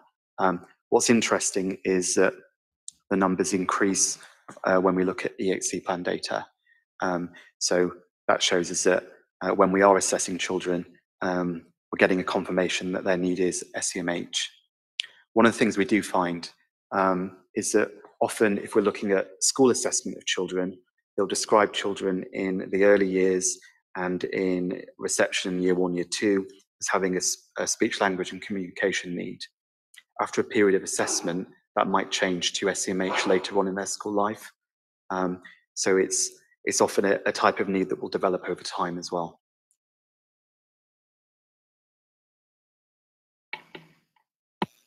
No, I think we had the question about the volunteers helping children.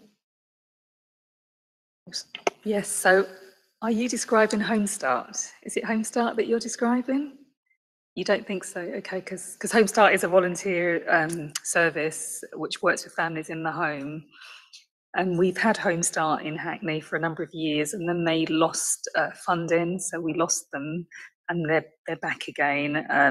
But what we do have are a number of providers. So a lot of housing providers, shelter, and some of the other housing providers whose name escapes me at the moment, they often have their own family practitioners, and they have also their outreach workers.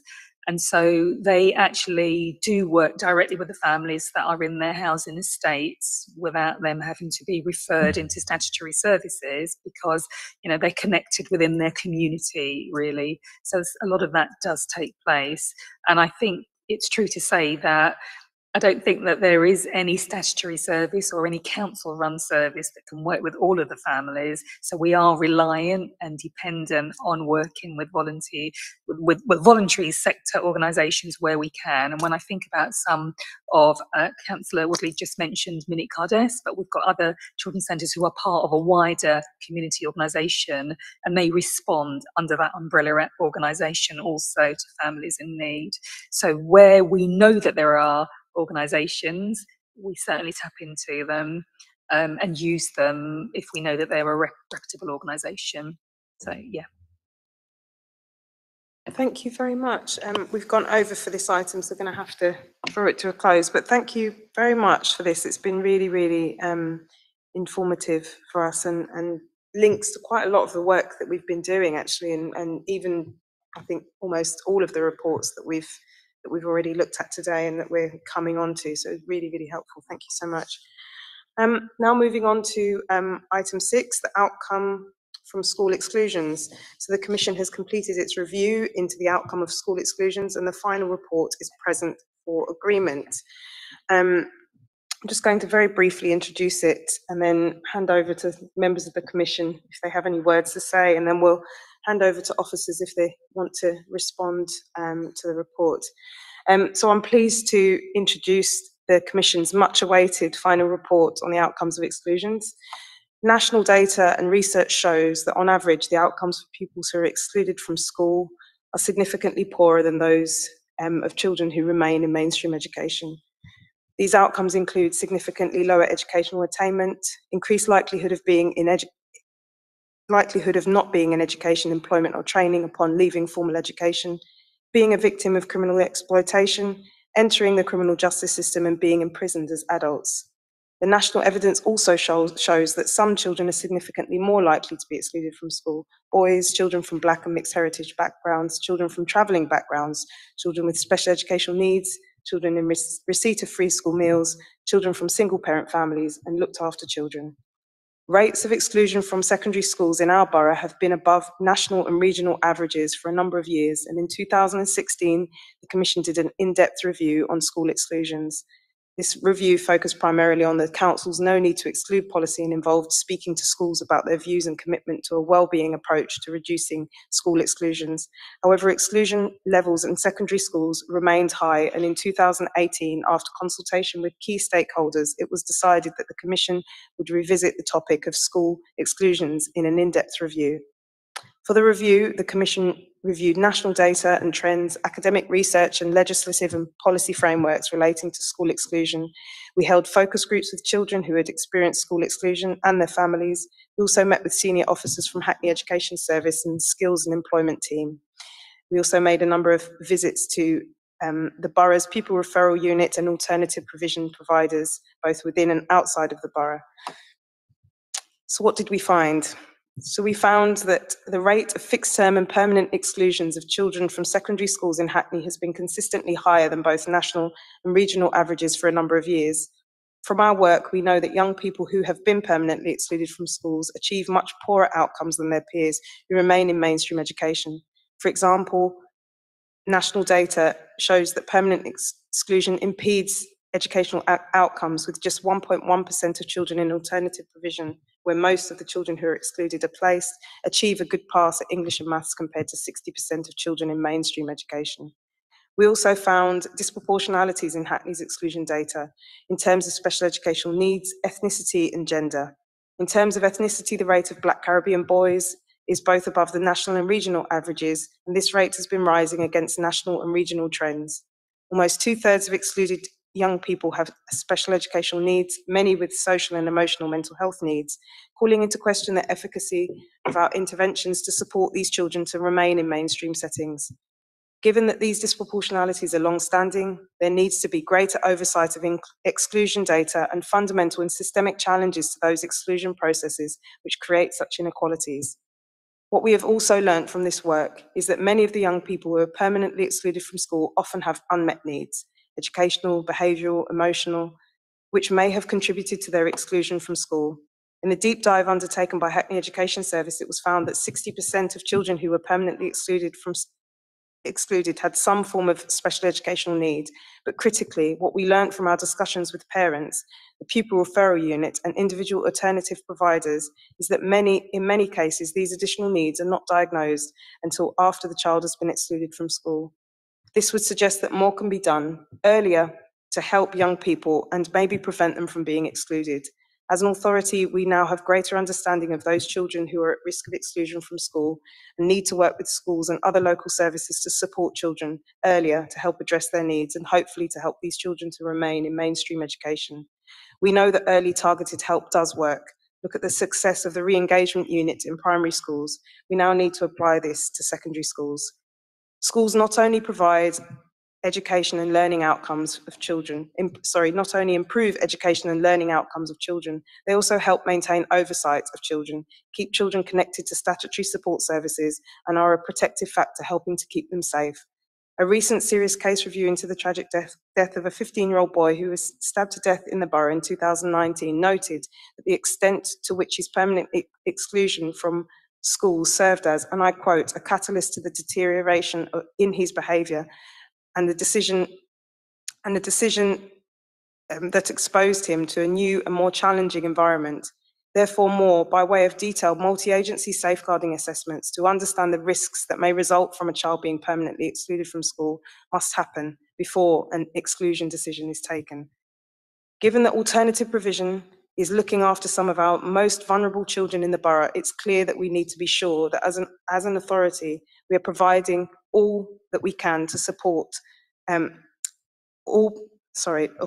we are providing all the support that they need to meet the needs of these children. We need to ensure that alternative provision is more included within the family of local education services so that we can share their understanding and learning with the wider schooling community, but also encourage more schools to engage and involve with alternative provision.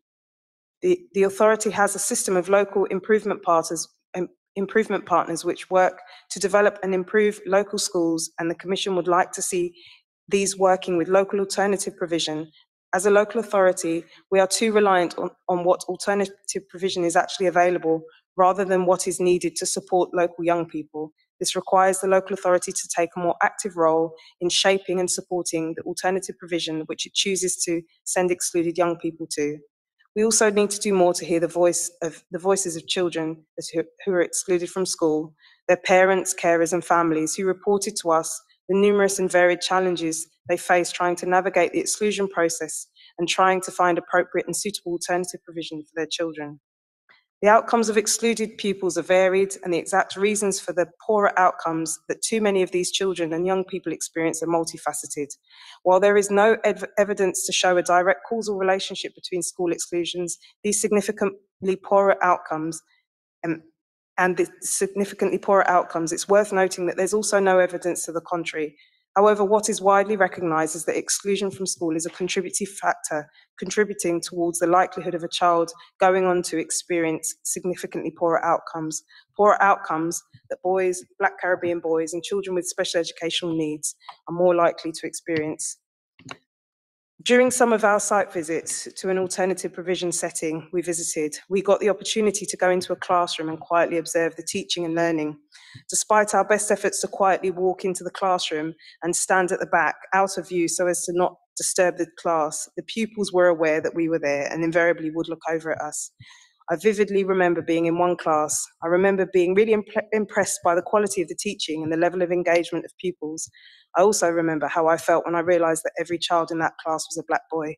As someone of Black heritage and a parent of a Black boy, that was really difficult for me to see. We cannot accept this, and reducing exclusions and disproportionality and improving the outcomes for the children and young people who are excluded from our secondary schools must remain a priority for us as a local authority. Through its work, the Commission will aim to keep school exclusions at the forefront of local education policy, planning and decision-making to ensure that the needs of all our young people are equally served by our local education system. I would like to take this opportunity to thank all who contributed towards the review, the children, young people and families who spoke so candidly to us about their experiences of exclusion, the alternative provision who opened their doors for us to visit and spoke to us about the challenges they face in trying to support their pupils. I would also like to thank the Garden School, the Difference, Hackney Quest, and both former and current members of the Commission who have each helped to shape the report that sits before you all today. Lastly, I would like to thank Scrutiny Officer Martin Bradford and the broader Scrutiny Officer team for their work to make this review happen. Now, handing over to, I don't know if Councillor Gordon has anything to say before handing over to the rest of the Commission. Yes, thank you very much, Chair. Thank you for the opportunity to really briefly contribute. And I think, I think this is a really, really important piece of work. And as you've said, we've made a number of really sort of quite significant recommendations. Obviously, broader society, I think, as a council, as a sort of education service, we can only be judged really in relation to how we support all the children and young people, particularly some of the most vulnerable that come into our service. I think that has to be the ultimate test of, what we're achieving as a council. And I think we're probably both feeling quite emotional, but all feeling quite emotional. I think many, like everybody who's been involved in the Commission, I think it's something that's some of the experiences we had in the evidence taking are things that are going to always stay with me in relation to talking, to having the opportunity to talk quite frankly to some of the young people who've, quite frankly been failed by, aspects of our education system, and how that felt for them to be sort of excluded from what had previously been the sort of, you know, their community, their identity, which was, you know, provided by their school, which should have been, you know, their nurturing environment. I mean, obviously, Hackney education has, you know, a number of strengths, and I think, you know, there's a great many of our children have had their life chances enhanced, but very, very sadly, not all of them. I mean, I think, you know, hearing about that cliff edge of children being part of our mainstream community, and some very, very often for reasons which were very confusing to them, that they didn't understand, or that they felt they and their families had been inadequately supported in going through that process. You know, that sort of being very, very suddenly sort of outside that system, you know, the vulnerability and uncertainty that gave to their lives. And having said all of that, I think I really also, you know, want to thank Martin. I think he's an exceptional scrutiny officer. I think we've got one of a team of exceptional scrutiny officers in Hackney. I don't think we say or reflect this often enough. It's really, you know, a very difficult and challenging role to be, you know, to be part of the officer cohort, but also to be, you know, examining the you know, the work that's done by your colleagues and peers. And I think, you know, you couldn't have been more sort of tenacious and professional in the way that you've driven this work. But I mean, the other person I obviously have to, you know, to pay tribute to is the chair. I think it's, you know, your passion, you know, your determination, and, you know, your leadership and your vision, really, I think, in driving this really, really sort of, I think, brave and important piece of work, I think, has been unparalleled, and you should be really, really proud. I'm very proud of you.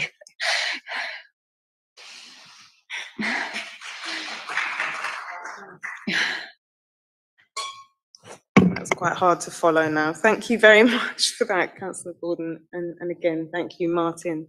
Do members of the Commission want to say any words? Councillor Sizer and then Joe. Yeah, definitely to echo the well done on this report. It's really important, and actually I think the fact that you became quite emotional when talking about it is a positive and speaks volumes about the report itself. I just want to say that I think one of the great strengths of this is the children's voices are really loud and clear and centre stage. And I think that's what makes it go from an abstract to a reality when you're reading it. You don't feel that you're reading an abstract piece of paper, you feel that you're living the experience with the children. And I think that's a great testimony to the report, but also a challenge to us as a borough to keep the momentum up with that, to keep putting children's voices centre stage, and to keep asking the people who are living this experience what it's like to live this experience, rather than us to assume we understand it, but to keep giving them the centre stage that they need. So I think you've done that so clearly in the report. And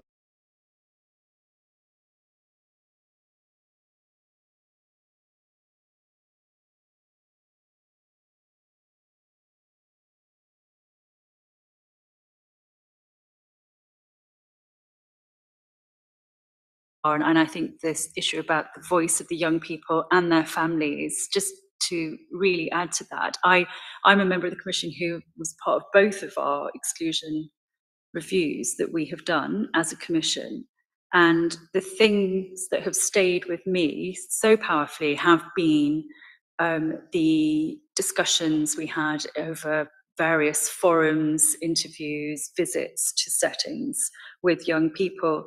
And what was overwhelmingly obvious was that almost without exception, every single one of the young people we spoke to expressed their shock, surprise, confusion at the moment of permanent exclusion.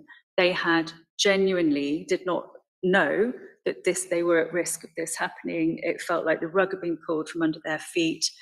Something was going really wrong in the system, that these young people were not aware. They were aware that they were having fixed term exclusions. They were aware that their behaviour was an issue. They were completely unaware of what the implications of that were and how life-changing that final decision would be for them. And again, the pain and the trauma incurred from having not only their educational provision taken away, but their peer group, their relationships with the school community, their relationship with the adults and the teachers in the school. They were utterly bereft and lost. And the parents that we spoke to also expressed shock, trauma, confusion, a lack of signposting of what to do next, what to do to help support their child. We heard from families where parents had to give up work because they had to be present at home to support their children. So the impact of the exclusion wasn't just on the young child, it was on their extended families as well. It's really far-reaching. And I think there are a number of recommendations in this report which speak to some of the things we've been talking about tonight. And I know some of that work is already happening in the borough, but the fact that we still have such high levels of disproportionality all these years later, we've done 2 reviews now and we still have these disproportionate levels. And we cannot take our eyes off this as an issue. And I think we have to continue to keep the voice of young people front and centre. And we have to continue asking every time a school is looking to make a decision about an exclusion, who is that exclusion helping? Is it helping the school or is it helping the young person? And I think very often, even with the very best will in the world, leaders who genuinely feel they've come to the end of the road and their options, but the exclusion is helping the school because it's removing a problem rather than helping the young person for whom they have the rest of their life to deal with this problem. I won't go through talking about the individual recommendations.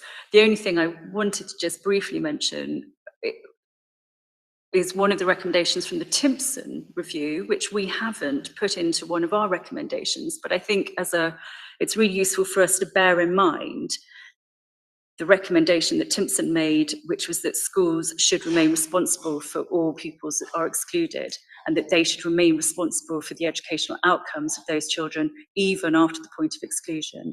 And that as a borough, we are responsible for all of the young people. And as a family of schools, we talk so much about the family of schools in Hackney, and we have to have that sense of collective responsibility for the young people. And if a child is excluded from one setting, they still exist, they still have to end up somewhere. And I think that sense of collective responsibility, if not a legal requirement, it's certainly a moral one. Thank you. Thank you very much. Councillor Troughton, do we have any others? Okay.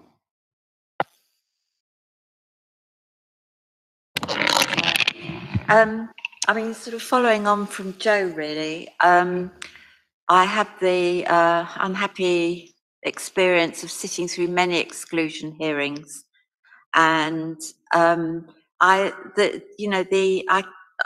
can't even remember an exclusion being overturned.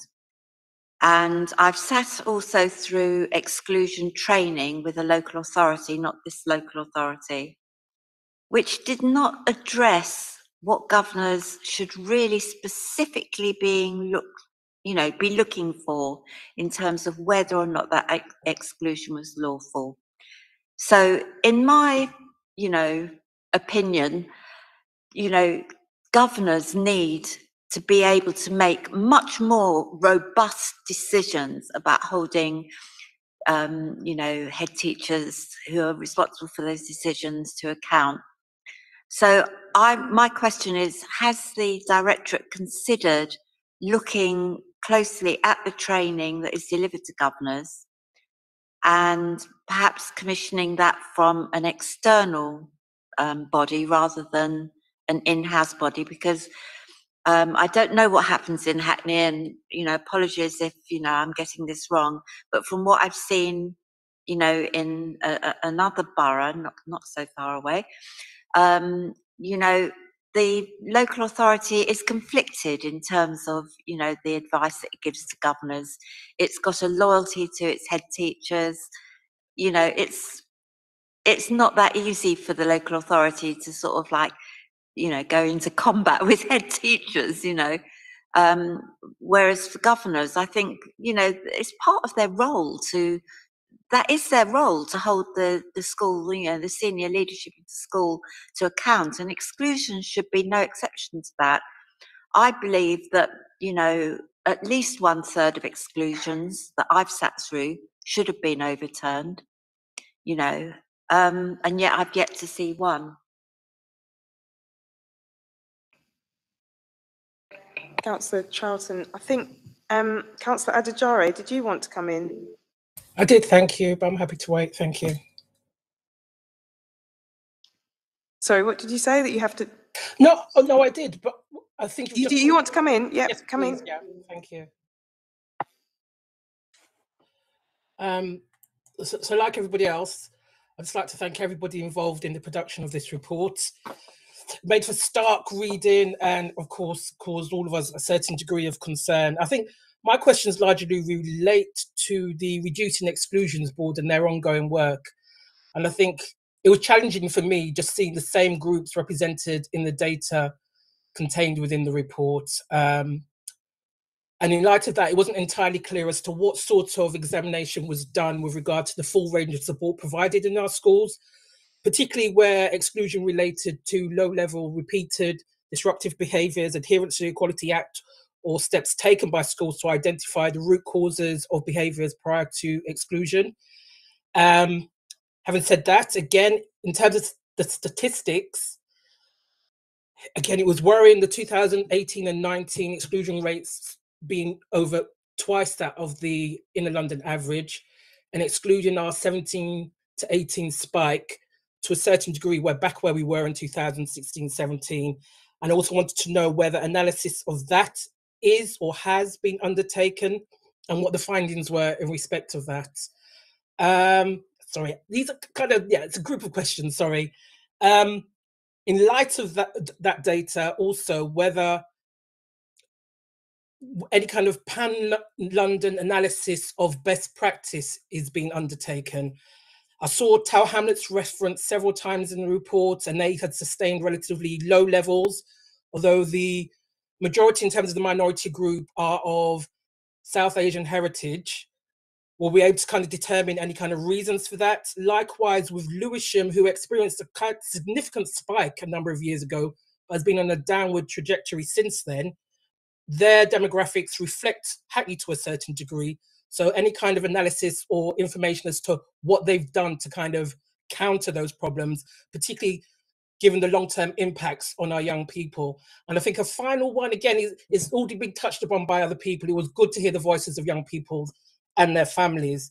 But there was one in particular which struck home for me as a trained teacher, and that was a young person talking about her experience in the classroom where no steps were taken to provide lessons in a way in which would engage her. I think anyone who's been a teacher understands that pedagogy is about ensuring there's differentiation in your lessons, and it's quite clear from the experience that she put forward that wasn't happening. So again, is there kind of any means of analysing what is going on in our classrooms as a means of trying to counter this? Disengagement within the lessons is, in terms of low-level disruptive behaviours, is a lead into that. And ultimately, as we're seeing here, it's a leader in terms of exclusions as well. So any analysis of that in terms of the board would also be helpful. Thank you very much. I know it's a lot to contend with, but thank you very much. If anyone could answer any of those questions, I'd appreciate it. Thank you very much, Councillor Adhd. Yeah, we've got, did you want to come in as well? We've got Councillor Hanson and then Councillor Young, please. Thank you, Chair. I very much agree with what Councillor Troughton said. When I was a school governor, I don't actually recall receiving any training whatsoever about exclusions, despite sitting on exclusion appeals. Well, actually, no, only one that I recall, actually, so exclusion appeal. On a sort of non-policy point, before we adopt this report as a commission, I really would like someone to go through and check all the headings of the figures and tables, because and the sort of consistency of the language, because I really struggled when reading this to understand, for example, that when it says national, it means England, not the UK. I mean, I realise that England is a nation, but I think it would be helpful if the if that could be clear.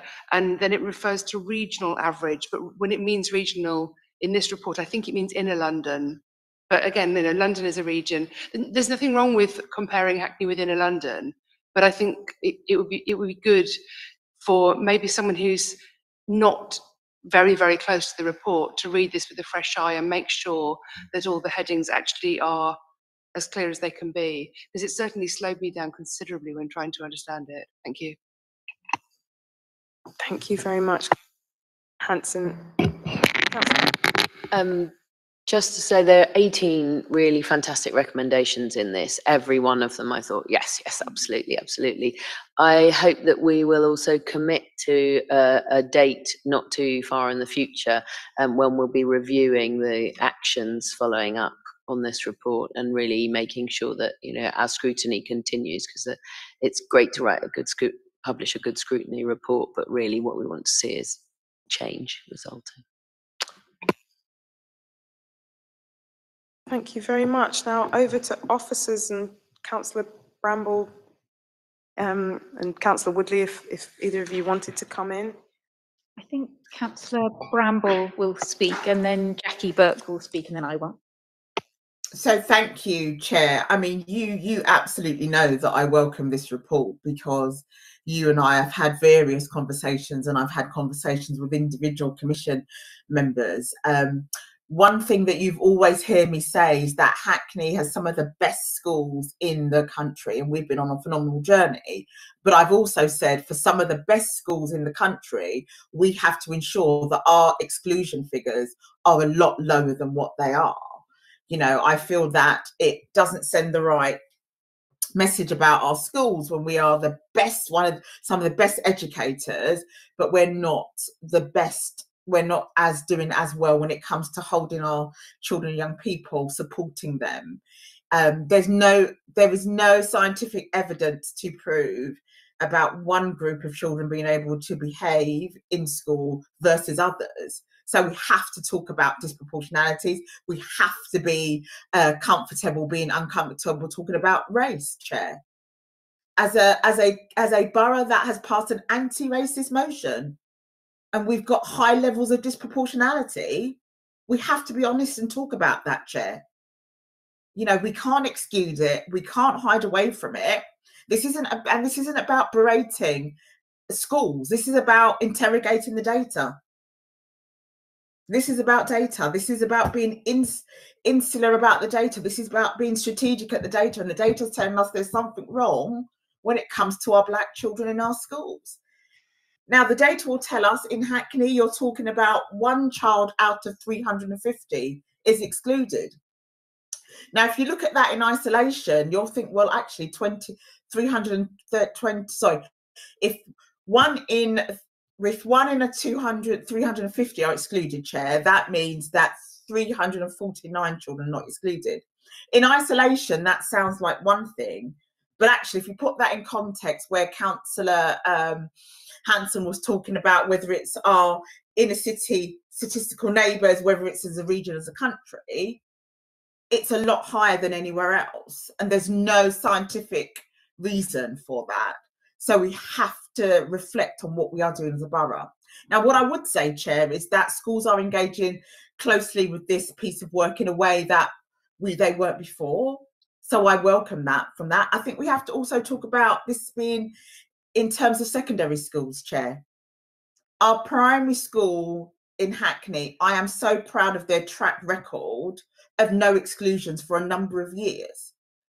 So we have to begin to look closely what is happening at that transitional point when many of the school children that come out of our primary schools, Chair, are going into our secondary school. What is happening that in the same way these children were supported in primary school, we're not in secondary? And I think there are lessons to be learned around that. Yes, we can talk about the re-engagement unit, but Chair, I can tell you that every secondary school has a young Hackney worker allocated to it in the way that primary schools don't. So there's things that we can do differently. And one of the things that I advocated for was a full-time member of staff to work with parents, put that case to Hackney Education. They worked on a business case. That money was then approved, and we do have a member of staff doing that. But one of the things that I did say is I wanted their remit to be around working with schools around exclusion. Now we've got a big piece of work about parents and partners. We had hundreds of parents phoning online, so that dialogue is happening, but we have to look discreetly at exclusions. It's really, really important. The fact that children are getting undiagnosed and as a result getting excluded, we have to look at exclusions. I'm sure Councillor Woodley will want to, may or may not want to say something, because she might feel I've picked it up already. The fact that we're saying that predominantly young black boys are being excluded and they are undiagnosed, what is happening in the system that if you are young and black, you are less likely to be diagnosed than your white counterparts? I go back to what I said at the beginning, Chair. We are a borough that has passed an anti-racist motion. We have to look at these levers. We have to look at these drivers. And I'm sure I'm making a lot of the officers that are listening there a bit uncomfortable, because possibly that wouldn't, the things that I'm saying might not be in line of the things that they want to. But I have to be honest. I mean, you know, when people elected me to office, it was to advocate on behalf of residents. And I go back to saying, I'm not talking about any individual school. I've started off by saying how fantastic our schools was, but we have to be fantastic in driving down exclusions. We have to be fantastic about how we manage transitions. We absolutely have to be known about how we address proportionality. Now, there's a number of things that we're going on to have begun to do, Chair. We have a group of head teachers that meet regularly, and I sit on that. We've opened new regions, and Councillor Woodley has touched on the different ways that we are working in there. We did trial a no need to exclude pilot in Year 7, and that has gone really well. We're looking at whole school exclusions reviewed. I mentioned that you have a young Hackney worker allocated to secondary schools. There is training on unconscious bias. The diverse curriculum, which was my concept, my idea, but developed by Hackney Education and written by Hackney school teachers. So there is a lot of work that is going on. What I would say is, in light of George Floyd, and that wasn't the reason that I had the idea for the curriculum. The curriculum was I wanted children that looked like me and didn't look like me to really understand their place in this world and the impact that they made in this country. What I would say is there's been a lot of online engagement with head teachers and schools saying, actually, we don't quite know what to do around this. Can you support us with that? So the engagement has been good, but this isn't about things being good. This is about how we improve and do things better. A lot of things are in train, and the Commission may say, well, that's what you would say. It's the truth. Why? Because I have been saying that this is something that we have to do better. I go back to about 3 years ago, pre-pandemic, where I went to the GLA and I was on a panel for 2 hours talking about exclusions and what we can do differently and what that has to talk about. You're hearing a lot more about systemic practice, trauma-informed practice, but it's how we embed that as our family of schools and how we take collectively our responsibility for all of these children. And as I said, the schools are becoming more secondary schools are engaging more with this, but I do have to commend our primary schools, because I think that's a very powerful message to be say all of our primary schools have not excluded any of our children for a number of years, and I think there are powerful lessons to learn, and I want to commend them because it wouldn't have been easy. I feel like I'm getting on the Scrutiny Commission and sitting on the wrong side now, Chair. But what I would say is, well, we need to look at the reasons why children are being excluded. And something that really frustrates me when we talk about exclusions is that sometimes people go to the acute side of, oh, well, it's gang related, it's knife crime, it's drugs. They've hurt a child, they've hurt a member of staff, they've hurt themselves. That is at the very acute end, and that is the minority of cases. When you look at the reasons why children are getting excluded, it's around disruptive behaviour. So we have to look at our de-escalation tactics. We've got to look around what's happening. We've also got to make sure that our hair policies, for example, we've got to make sure that all of that have protected characteristics, so all of our children have a sense of belonging. So, Chair, maybe I should pause there. I can talk a lot more about what we've been doing. There is a lot we're doing, but actually we want to keep doing more, engaging with schools more until we see this addressed. I also have had Annie talk at our meeting with our governors around exclusions, but I'll go away and talk to Jackie about maybe developing a training around that as well. But it has been presented to governors. I'm going to pause, Chair, because I think officers will want to come in. I think because they are equally, I think, as engaged in this as I am. Thank you, Chair and Commissions, for bearing with me. But as you can see, it's something that's very heavy on my heart. Councillor Bramble, for that really, really powerful words. And just actually on that point, you now got me thinking actually about the governor's training. I think it's come up a few times now. And, you know, a lot of the training that a lot of us who work with children and young people are doing is really cross-cutting and doing and looking at things like adultification, things that really specifically impact children and young people from the Black community in particular. It would be really helpful if we could have a look at the training that we currently are giving to governors and see whether we are looking at safeguarding and the challenging behaviour and approach to behaviour management through these sorts of intersectional lenses that we all as people working with children and young people are encouraged to do. But handing over to Annie and Jackie, if you wanted to come Annie in. and Jackie, just want to say that you might want to talk about the adultification training that Lisa is doing in children's social care. So yeah, you're right to pick that up, Chair. Jackie, I'll hand back over to you. Thank you, Councillor Bramble, and thank you, Chair. So as officers, we really welcome the depth and the breadth of the research that's gone into this report, particularly bringing to life the voices of children and their families who have experienced exclusion. And also we recognise the impact of disproportionality and the increasing conversations we're having about disproportionality in all of our work, in every aspect of our work in children's. We recognise the impact of these conversations. So not only just the impact on children themselves, but of course on our staff when we're having these conversations and our members as well. So we recognise these are powerful conversations that have a huge impact and affect all of us personally. So the issue of exclusions has got a specific area of focus in education that Annie will talk about in a bit more detail. But in terms of disproportionality, we know that this comes out in all areas of our children's social care and our education. So you will have noticed and you've heard me speak, some of you, about the Her Majesty's Inspectorate of Probation report into the experiences of Black and mixed heritage boys in the youth justice system. You'll also hear us talk about late entrance into care and those adolescents. Again, there's huge disproportionality there. So as a department, we are really keen to make an impact where we possibly can on this area of our practice, but also influencing the system to consider differently their actions in respect of all of our children, but in particularly where there's issues of disproportionality. The HMIP, so in terms of the work that we are doing, Councillor Bramble was absolutely right. In children's services, we've invested in our commitment to anti-racist practice. We've invited particular training about adultification and how that manifests itself in how adults, how the grown-ups relate to Black children in particular.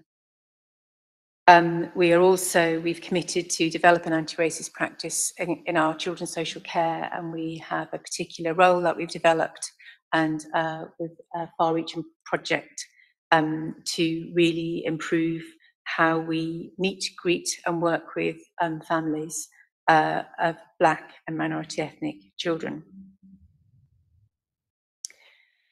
We're committed as well to developing a directorate-wide anti-racist action plan, which we are doing workshops all across our directorate. So we're joining up, so we're not going to have a siloed approach that includes education and social care.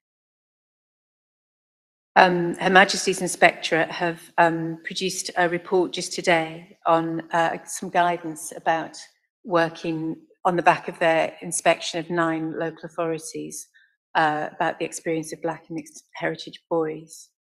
And they've quoted Hackney 13 times for good practice in this area and some of the developments we've taken. And there's 3 out of the 9 authorities that have been quoted in the report. So to give some assurance that we do have a focus on this area, and we've got a long way to go, but it's of critical importance, and there's rarely a meeting goes by in our leadership teams and our management teams where we're not discussing race, racism and disproportionality. So what we recognise is that what we've heard today in the report, we know that there's systemic effects of being excluded from school, but being excluded isn't the starting point. What we've talked about throughout this meeting today has been about the importance of recognising the need early and supporting early. And that really is about getting alongside families and in a supportive way and not kind of going in and doing too. So again, that's part of our commitment as well to being anti-racist practitioners, not to developing it, but to being. Councillor Bramble's already mentioned the diverse curriculum, and that's had a huge impact on all of our children in our schools, but also has had some international and national take-up. Again, just in terms of looking at systemically what we can all do differently, it is for us as system leaders and my officers, and my leadership team to take forward the recommendations of the Commission's report and to thank everyone for the contributions, the presentation, and just to give you assurance that the passion that's gone into producing this report will be met with passion into implementing the recommendations. So I'll hand to Anne. Thank you, Chair. Thank you, Commission. Thank you, Councillor Bramble and Jackie. I accept the report, which is a really thorough, substantial, heartfelt report, as you said, with the voice of children and their families who have gone through that trauma of exclusion and haven't always had the best experience before, during or after. Indeed, it would be possible to have, I think, a good experience of permanent exclusion. There is much that we are doing, but there is much more to do. And I think the report gives a new impetus and focus in some ways to a number of things that we have been doing and some that we haven't. I did want to say before I talk about the recommendations that Chair, in your forward, you start off talking about that significant improvement of attainment of children, and Councillor Bramble talked about the quality of the schools in Hackney, which we are all extremely proud of. And so for the very great majority of our children, they do well, they succeed, they enjoy school. But we absolutely recognise, and I recognise personally and professionally, that that minority of pupils, a small minority, have really acutely different experience, and that group of pupils is disproportionately, as you said, Black boys, although we know that also many Black boys do incredibly well at school. It is a small minority, but very traumatic and life-affecting for those children. As Jackie has said, we will draw up an action plan, we will bring it back to this group, and we will continue to report on progress. Because I know all my colleagues want to see the impact of this work as we work with our partners in schools. You have drawn up the recommendations into 3 areas that improve support for schools to help prevent exclusions.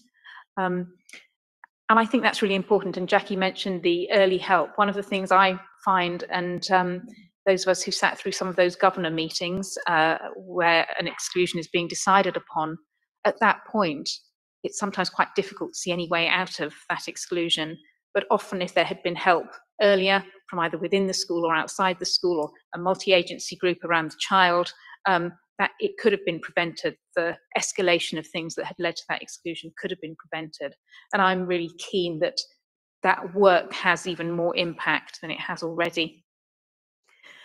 We also have the range of recommendations around support for alternative provision. And I think it's probably worth saying that with new regents moving into a new building with increased space, there's likely to be fewer children placed in alternative provision. But I think there often will be a need for something specialist for some children, as we talked about in a different context earlier in the meeting. And often those alternative providers are very small, they're quite fragile, they may not have the expertise. So I welcome those recommendations about giving more intensive support to alternative providers. And the third group of recommendations is around support for excluded children or those at risk of exclusion and their families. And as you said, the voices came through clearly that they were being done to, it was confusing, they were traumatized, it was a really difficult experience. And I know that sometimes for fixed term exclusions, which aren't a good thing either, it is possible for children sometimes, so I know why that happened, I know I deserved it, or it was in that context. But I think both avoiding that happening and making sure that the children and families are treated carefully, recognising it's a very traumatic experience, and with respect and care and attention, and making sure that the next steps for them have some positives involved. I wasn't going to go through all the recommendations, although I can if you would like me to, but I did want to say that a number of them are in hand. I think the first one sits slightly differently from the others because it's about data. So it is about us continuing to monitor that what we are doing is going to have an impact, and if it's not, we can see it doesn't. So I do think that attention to data is really important. And then there's a number of recommendations about the inclusive school and the things that we have talked about earlier, some of which are underway, but as I said earlier, there is more that we can do to make sure the impact is consistently and very widely felt.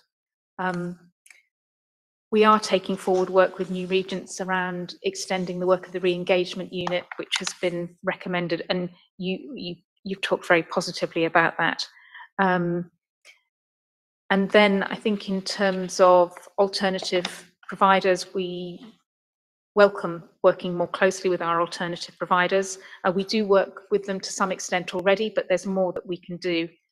And then there are a range of recommendations about working with those young people, hearing their voice, and making sure that what we provide for them, although we hope and intend that there will be fewer of them experiencing moving to alternative provision, being permanently excluded, that they have a better provision for them at that time and after that time.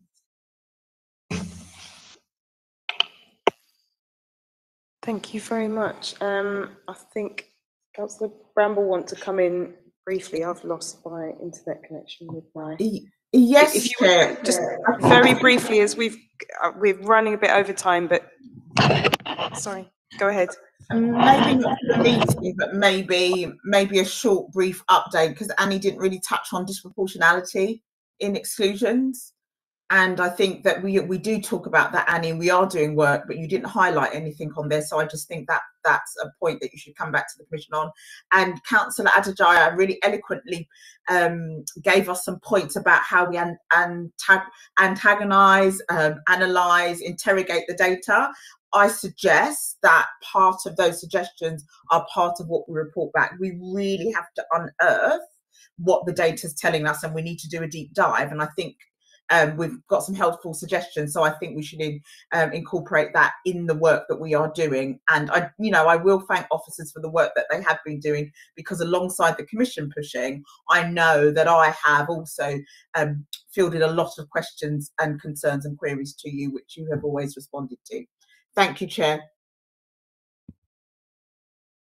Thank you very much. As we're running over time, I think we're going to have to bring this item to a close now. So, members, do you agree the report and the recommendations? Okay. Great, thank you very much. So in terms of the next steps, as the Commission is not a decision-making body, therefore the scrutiny reviews go to the Cabinet, where a formal response to the report and its recommendations will be presented. The Cabinet response will be presented at a future meeting of this Commission, where members will determine monitoring arrangements to ensure that those recommendations which have been agreed by Cabinet are implemented. Thank you for members and your contributions this evening, and also officers for responding. Now moving on to item 7, the early years strategy and reconfiguration of children's centres consultation response. A public consultation was launched on the new early years strategy and proposed reconfiguration of children's centres on the 15th of September 2021. As has been noted in an earlier item, this consultation has since been paused. For transparency, the Commission's response to the consultation is published for members to note. Item 8, the work programme. The latest version of the work programme for the Commission is contained in the report pack. There are no additions to the work programme. In terms of our adolescents entering the care system review, the scope for the Commission's review for this year, adolescents entering care, is being finalised and will be coming to the next meeting for agreement by the Commission. Members have been sent a draft outline of the scope, and comments and suggestions are welcome.